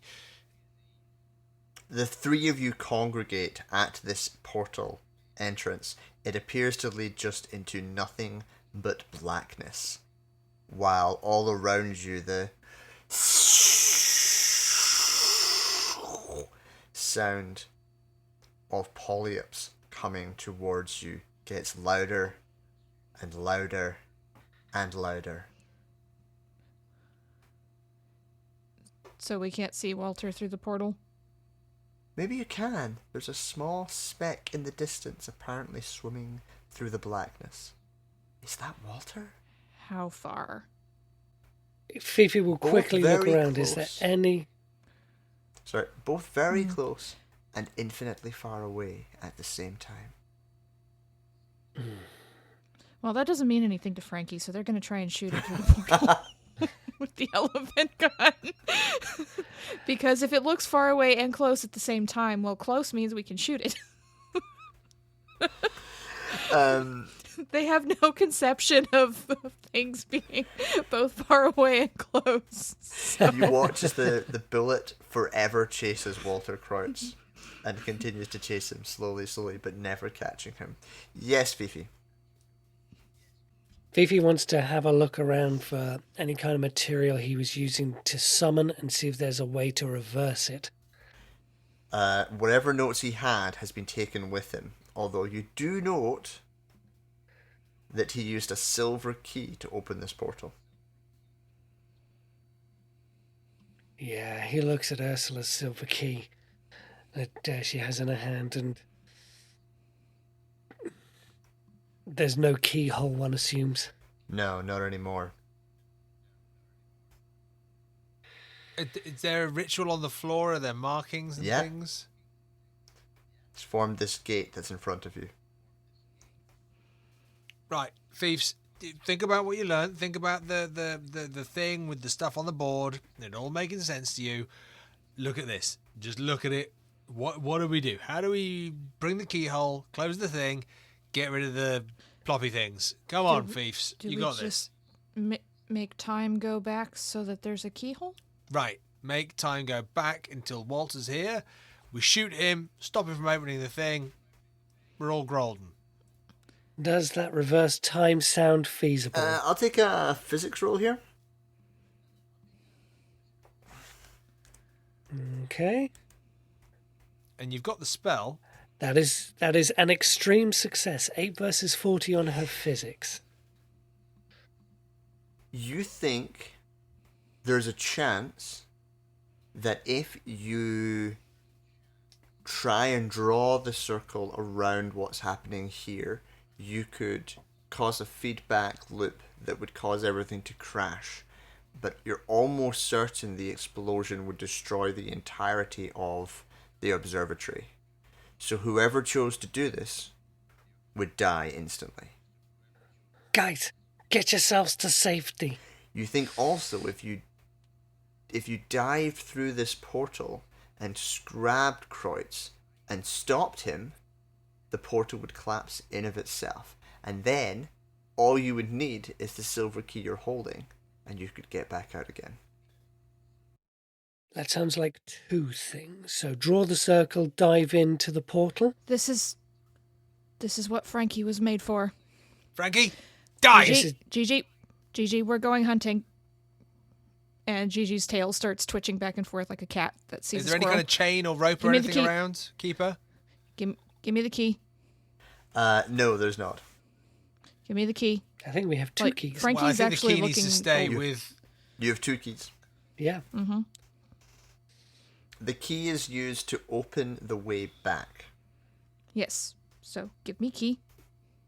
Here we go, Frankie. Keys open things. I know how keys work, Fifi. I'm dumb, but I'm not that dumb.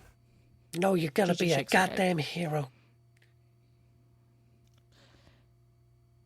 You get in there and pull him back. I'm gonna... The greatest prey.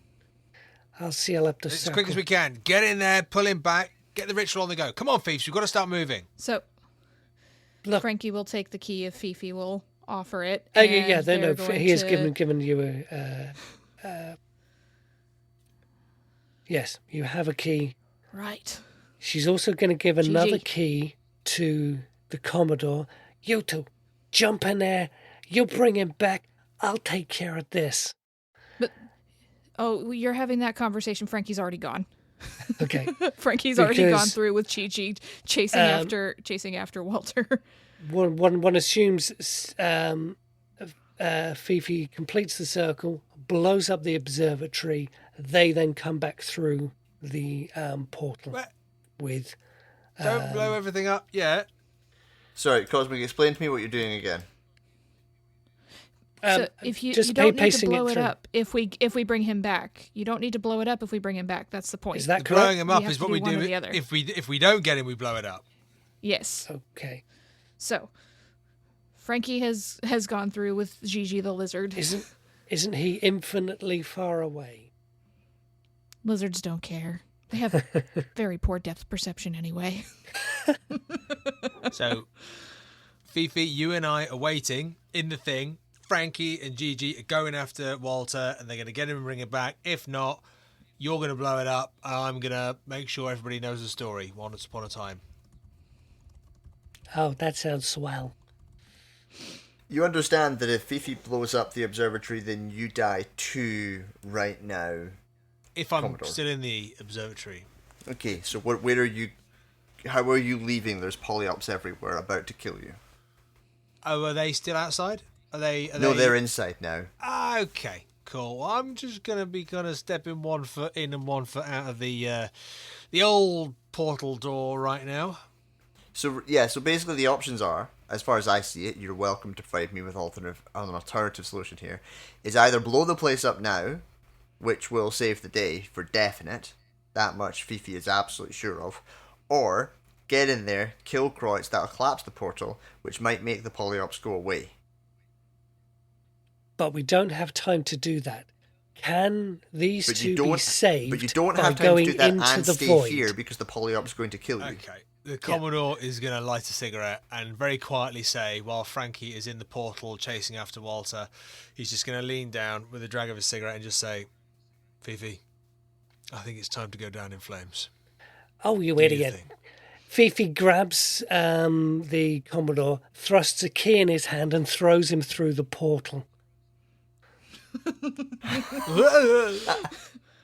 And once they're safely in the portal, Fifi's going to complete the circle.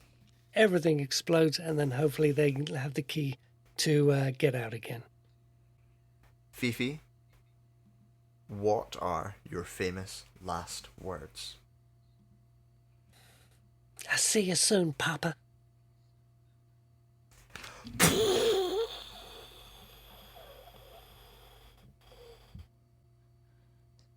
So, inside the portal, wherever it is, with Freddy or Frankie and Gigi tracking Walter, Frankie's gonna look down at Gigi and say, "Eat face." Frankie, Yes. you are traveling through infinity. At first, it's just complete blackness, but eventually you find yourself running down a set of endless stairs.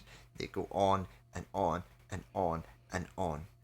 What I need from you is a description of how you go about solving each of these hazards. And I would like you to think however outside the box you wish in order to find the solution. So So going basically, down Walter stairs. Kreutz is infinitely far ahead of you. You've tried taking a shot at him, it didn't work.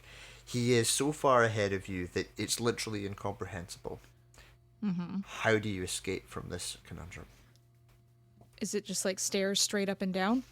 They, Or is it, like, they're all over circular? the place. Mostly it's straight line, but it's like an MC Escher drawing, so sometimes you're above, sometimes It's you're like below, labyrinth. sometimes you're all over. It's a labyrinth, but it does seem to have a continuous, ongoing pathway. Mm-hmm. But the stairs in Labyrinth is specifically what I was thinking. The stair room. Okay. So Frankie is going to close their eyes and say, "Let's go, girl," and just step forward, eyes closed, not looking where stairs and things are, because Frankie knows not to trust things going on around them. They're very used to trusting their instincts, and they hunt in the dark. So they're just going to close their eyes and start walking forward in the direction of Walter, thinking that maybe all of this will go away if they're not looking. I will take... I think that's a tracking roll. Ooh, Do you have tracking? I do. Because Excellent. I'm a big game hunter. Please roll tracking. Hard success, exactly 20 under 40. Brilliant. You know what? It works. If you ignore the stairs and keep heading towards Walter, eventually you find your way out. Commodore, you are in exactly the same situation, and ahead of you, you just watch as Frankie just wanders off into oblivion by themselves. How do you escape from this labyrinth? Because you tried closing your eyes and stepping forward, and you just tumbled down some stairs. What can I actually see around me? Is it just stairs, or is there like... Stairs and blackness. I guess for a while I'll be running down the stairs. And running down the stairs. And then I'll run down some stairs. Legs pumping like mad. Yeah. I want a constitution roll from you. Okay. That is... Oh dear, no, that's a 64 over 55. Fail. Daze go past, but you're running and you're running and you're running. Time means nothing in here, and you are running and you are running and you are running. And while you are running, you lose 3 hit points. Oh. Just from sheer exhaustion. You are on a point of near collapse. Did I see? Terrible. Did I see Frankie just like push off into the horizon in the distance? Yeah. Okay. There's a point where all logic just goes stairs, up, down. I'm feeling it. It's just if Frankie could just walk off into the thing or dive off into the distance, then so can Commodore Captain Flash Buckwild III. And you just basically dive off the steps and fall and fall and fall Yeah. and fall. Brilliant. So as you fly past and through this infinity, suddenly, Captain Flash Buckwild, you're back inside that party. That party in the East Wing, that 1897 party. You run through it and you burst through out of the doorway into the Zodiac room, but you are back inside the party, pushing through these crowds, pushing through these crowds, pushing through these crowds. You just can't escape it. It's just going on forever. How do you make your way through these spaces once more? I stop and I look to see if the projector thingy is there. The projectors are there, but they're faded. They're not. This is not like the real place. It's an echo of an echo of an echo of a moment of a moment.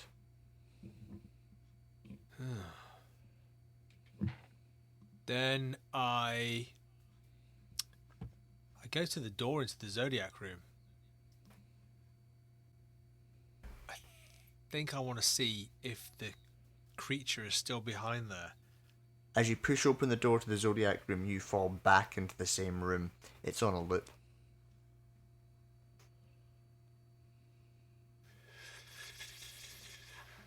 Captain, you're going to need to do something.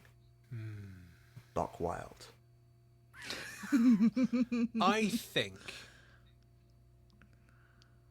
it's on a loop. It's on a proper loop. Have I seen it loop already? You've looped multiple times. First thing I'm going to do is I'm going to shoot at the faded version of the projector. Give me a... Take a shot.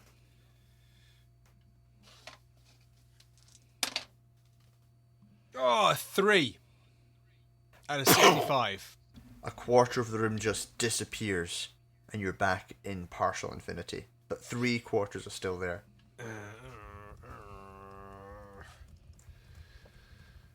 The door the other way to the orrery is does that kind of lead me back into the party room again? Yes.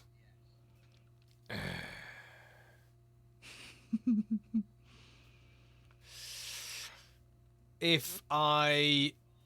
Okay, so I'm losing it now. Properly losing it in terms of seeing that this is not going to...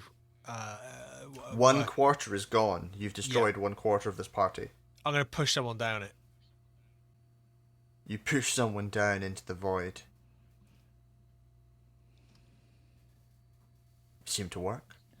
Wait, this whole place though, this is all bullshit. This is all nonsense. This is all... Please tell me you start a brawl with the entire room. Oh, I just start shooting people. Yeah, absolutely. If they get down the hole or get shot is basically what's happening. You go wild, start shooting violently, fighting with these images that every time you kill them are replaced. You smash a bottle over a guy's head, and then he grabs you from behind. It's a full bar brawl, old western style. You smash a table over someone's head. You shoot, and then a guy starts playing a piano suddenly in one end of the place, and then you swing from a chandelier and you bring an elbow down on another one. Everything is going wild. Throughout the process, you end up taking 20 hit points worth of damage. Oh, that's it. That kills me. And it is pulp. Do you have 30 luck? I do have 30 luck. I have 65 luck. Cosmic, would you be kind enough to explain the rules of Pulp Cthulhu when someone does something so wildly crazy that it would kill them? As this is pulp, there is the option to drop at least 30 points of luck or all your remaining luck and literally come back from the dead with some crazy explanation as to how you survived that particular situation. You will come back with, I think it's 1d4 hit points plus 1, and, 1d6 plus 1 hit points, and miraculously survive the situation, as though those old pulp serials where the person would go off the cliff in one episode, but be perfectly fine in the next. I'm gonna, at the end of the brawl, where it looks like I'm dead, lying on the floor, I'm lying next to the void on the floor, and just as someone's boot comes down to stamp on my face, I roll off into the void. And you fall forever. Frankie, you are running through this party endlessly. You smash your way through into the Zodiac room, but you're back into this party again and again and again. What do you do? Okay, so I don't see the Commodore though. It's just okay. So Frankie, once they open their eyes, is just gonna say, "Gigi, sick." And with Gigi, gonna have Gigi start tearing up the whole room, destroying body parts and eating bits and pieces, and just causing carnage. You also just randomly attack an entire room full of people. Yes. Excellent. Well, you get into a massive bar brawl. This is on another level, though. Whereas the Commodore's was a crazy, wonderful, mad western. This is more like a slasher fic. Like, blood sprays everywhere. all over the place. Kill Bill scenes, just swords flying, elephant guns smashing, everyone flying, being torn to bits. You end up taking, in the process, 19 points of damage. I'm fine. Is that a major wound? Pretty good. Pulp doesn't have major wounds. Okay, Pulp doesn't have major wounds. My apologies. Nope. We're on full Pulp, no major wounds. Yep. You're totally fine. You kill the entire room, you and your lizard, and you just keep going. Keep killing. Does it work? Gigi's gonna have such a stomachache. And you're running through a city, Frankie. The sky is purple. You can't let the beetles find you. You can't let the polyops find you. They're at war. A constant, never-ending war. And you are stuck in the middle of it, running through a ruined downtown Boston, trying desperately to find somewhere to hide, or find someone. You were looking for someone. You swear there was someone that you were trying to find. What is your strategy when it comes to trying to find this person? Gigi, do you remember who I was looking for? This is very important, Gigi. And I'm going to ask Gigi Please give me a roll. Language other, monitor lizard. On in her own Monitor tongue. Lizard. Which is my favorite thing. Okay, so I have 26 in it, and I rolled 15. I passed a roll in language other monitor lizard. So I have 26 in it, and I rolled a 15. It's not so much that Gigi explains Walter to you. It's that as you talk to Gigi, they never lost the scent. And so you're following and trusting in your lizard companion. As we've always done for the past 10 years. Commodore, Please give me an aviation roll. All right. Let's have a look here. Okay. 17 over 41. You come down. What sort of plane are you flying? It's probably a, well, if it's 1927. a military plane or is it his own plane? Say a Sopwith I'm camel. gonna go with his own little Cessna, little private thing. If that's kind of where his head's at, and he's like escaping, and it's his own personal thing. He's in this kind of like single propeller, kind of Cessna. Yeah. It's It 1927. smashes through one of the purple clouds and comes veering dangerously close to the ground.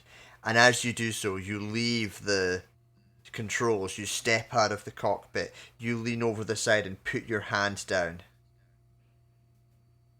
You grab Frankie and swing them onto the wing of your plane before diving off, and just as you reach a building, you veer up, flying up and up and up the building, Frankie holding onto the wing. You do a barrel roll, you settle off, and you are flying through the city.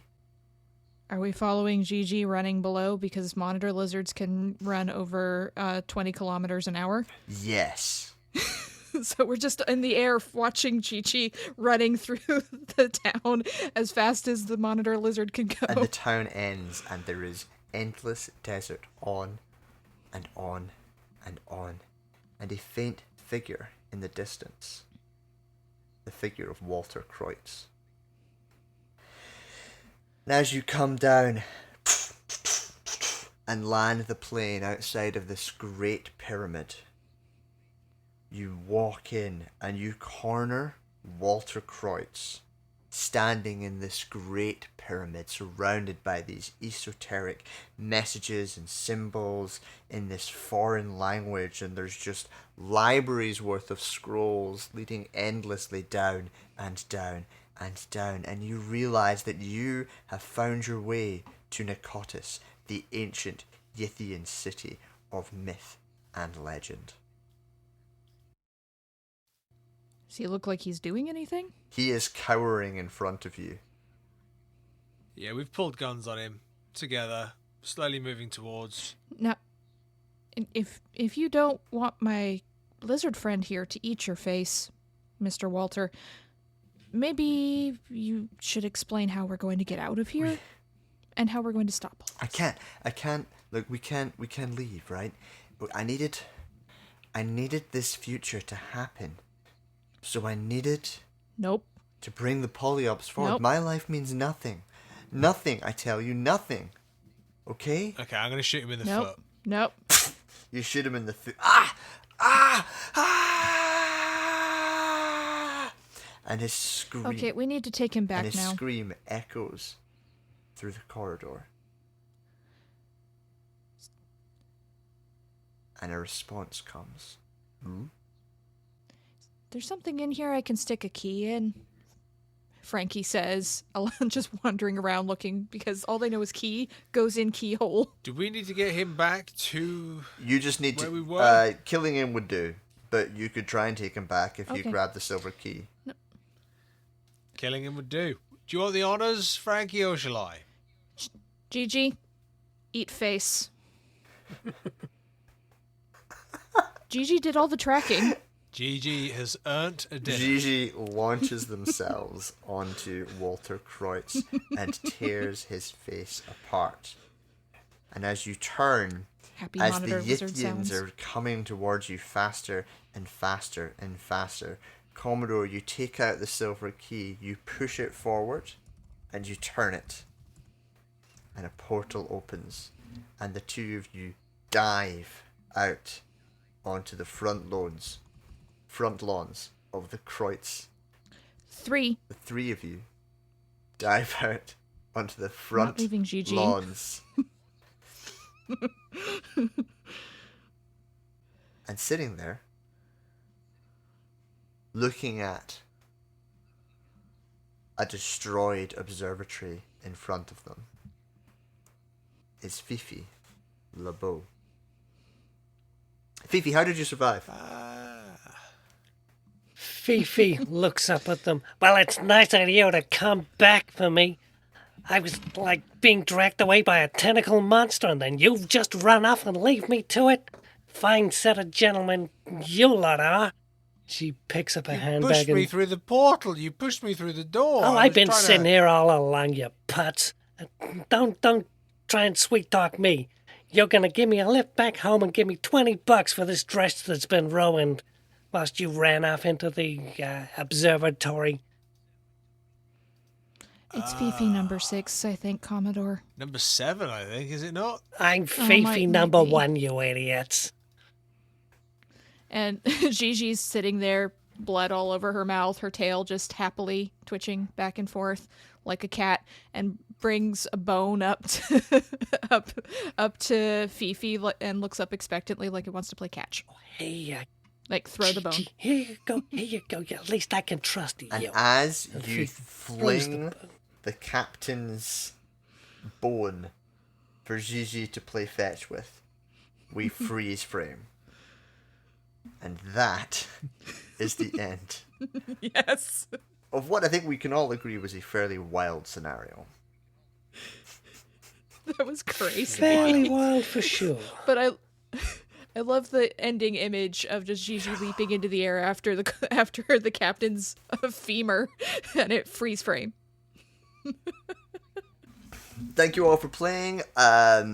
It was really, really enjoyable having you all go through this slightly fast-paced version of The Great Trap. It was excellent, really enjoyable to kind of see the various different approaches. Apologies for the occasional railroading and pushing towards decisions, but I was aware that we needed to finish at a vaguely reasonable time, and I think we have just about managed that. So what we're doing, Rina, at the end of our scenarios is just doing a quick rundown of anything you want to say about it, ask the keeper any questions, make any comments, just generally comment on the scenario. Obviously, it's by Heinrich, who's a heavily involved member of the community. He is both heavily involved in Miskatonic Playhouse, giving us a lot of advice and help, as well as obviously working for Miskatonic Repository Con and the Council of Shoggoths, and getting involved in every single project he can. This is one of many scenarios that Heinrich has published. And as written, it's normally a 2 or 3 parter where you take an awful lot longer over a lot of this and unpick the mystery. We decided to run through it like mad people on a mission with pulpy characters. So this is not how it normally works, but I thought it would work well for the chaotic style that it has. Okay, I thought it was really fun playing it pulp style and just bringing up some of the wilder things because the premise lends itself really well, I think, to crazy plans and all the frenetic action adventure-y nonsense of a pulp game. So I very much enjoyed that part of it. Yeah, when you guys really began going wild with the orrery, that was really exciting. Because, of course, it's written in that all those things can happen, but they're all written as potential things that a party might do. And we just do all of them. Yeah, you hit most of the major beats, which is really, really good to see. Yeah, it was quite. I think we had really good fun character stuff, didn't we? Lots of good kind of jumping in there with different things, and yeah, I think that always makes a fun scenario. And I maintained my record of always killing Newman yeah. at least once. That's Hey, gold you didn't get me standard. this time. In fairness, so Newman, you might not know this, but as a general rule, Cosmic is one of my most regularly surviving players. So Cosmic rarely dies in our fun games. So managing to kill Cosmic, I believe, 4? 5? 6 times. 6 times. Cosmic, how many times did you die? At least.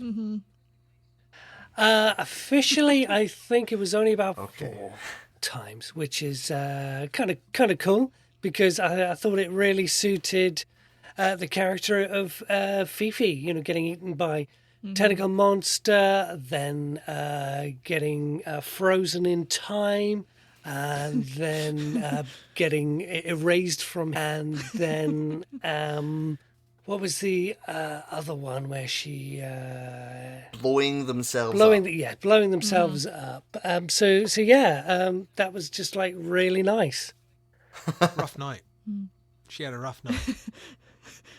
Yeah, I enjoyed that getting can to be play a said. really stupid character for once, because normally I have super high int, and so I end up seeing all of the crazy things and going insane. So it was fun just being like, I can't read. Oh man, your sanity rolls. You guys were on fire. I could I not. know. I think I only failed one sanity roll. Yeah. That happens sometimes.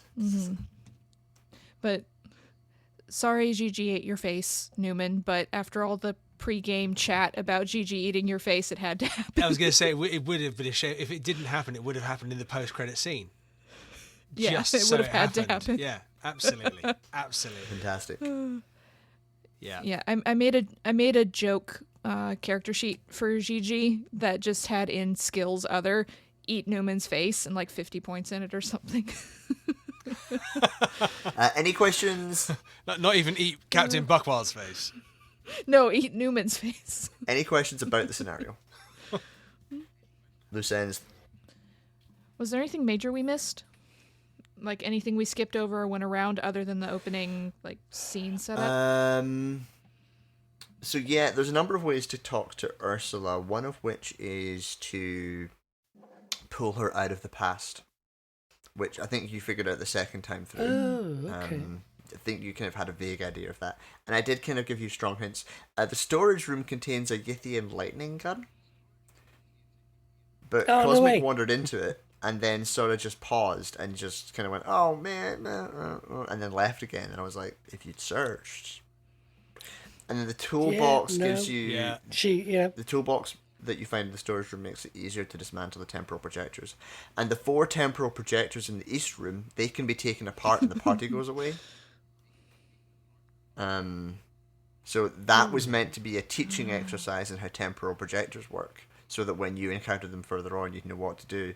But instead, you just began murdering them a couple of times. Everyone always murders the East Wing. I don't get that. Yeah. The easiest way to do it. And you Good missed a game. whole bunch of handouts, but there was just a whole lot That's more fine. background, basically, about it basically a whole bunch of clues that pointed to the fact that it wasn't Walter that did it, and because the thing is, Walter was possessed, and then 30 years later, Oosterman was possessed. So the whole point was that like you could make that connection. They were being possessed and they weren't themselves anymore. Which I think we got the motives okay. and that plot. I think that was something that we understood quite quickly. But then I think the plot and all the mechanics behind it were the things Yeah. to work out. which is the fun bit. But the plot itself was good, and it was not simple, but it was good that we understood it and we got it. But then it was going, okay, there's the mechanical things now to try and work through. It's a fairly complicated scenario, which is both its strength and weakness, because it's a bit too much for a one-shot, but it feels like a one-shot because it's go to the observatory and solve a mystery. Yeah. I feel like it would be hard to find a good climactic place to split it Yeah. if you were playing it with your table and it's like you play every 2 weeks or whatever. Like, where do you split it and come back and maintain that same kind of momentum, especially if you're not playing at pulp? Yeah, I think there's definitely a few more. Like I could definitely have dialed back on the deadliness of the adventure and treated it much more classic. But yeah, this is the thing. It's an interesting one to adapt, and I think that's why I wanted to do it that really fun way. Yeah, I enjoyed that very much. Any last thoughts before we sign off and finish for the evening? Can I play GG again in the future? Play with Gigi again, or play as Gigi again. Well, I mean, I was kind of playing both of them, really. So, GG with her human companion, Frankie. Yeah. Yes, of course. Maybe you can. Rina, do you want to just tell our listeners who you are and where they can find you, because they know the rest of us? Yep, so most of the listeners probably know me from other things. I'm on the Old Ways podcast, Horror on the Orient Express, which is a light pulp campaign which we're having fun with, and I run Vampire the Masquerade over there. I've been on How We Roll podcast a few times, including my Saturday the 14th adventure, which is also happening over there. So if you liked the Miskatonic Playhouse playthrough of it, hear how someone else fucks it up. And then I'm also on Ain't Slayed Nobody in the Down Darker Trails arc as Patience Cartwright, the gunslinger, and a lot more serious than Frankie was. So same kind of education, though. So funny how that works. And you can find me all over the server and my scenarios on DriveThruRPG. So, yeah, I'm around. I like to talk, especially sick lizards on people's faces. You know, that kind of thing. Brilliant. Thank you so much for attending this Fringe convention. Please do not feed the lizard and try and avoid having your face eaten as you make your way to the exits.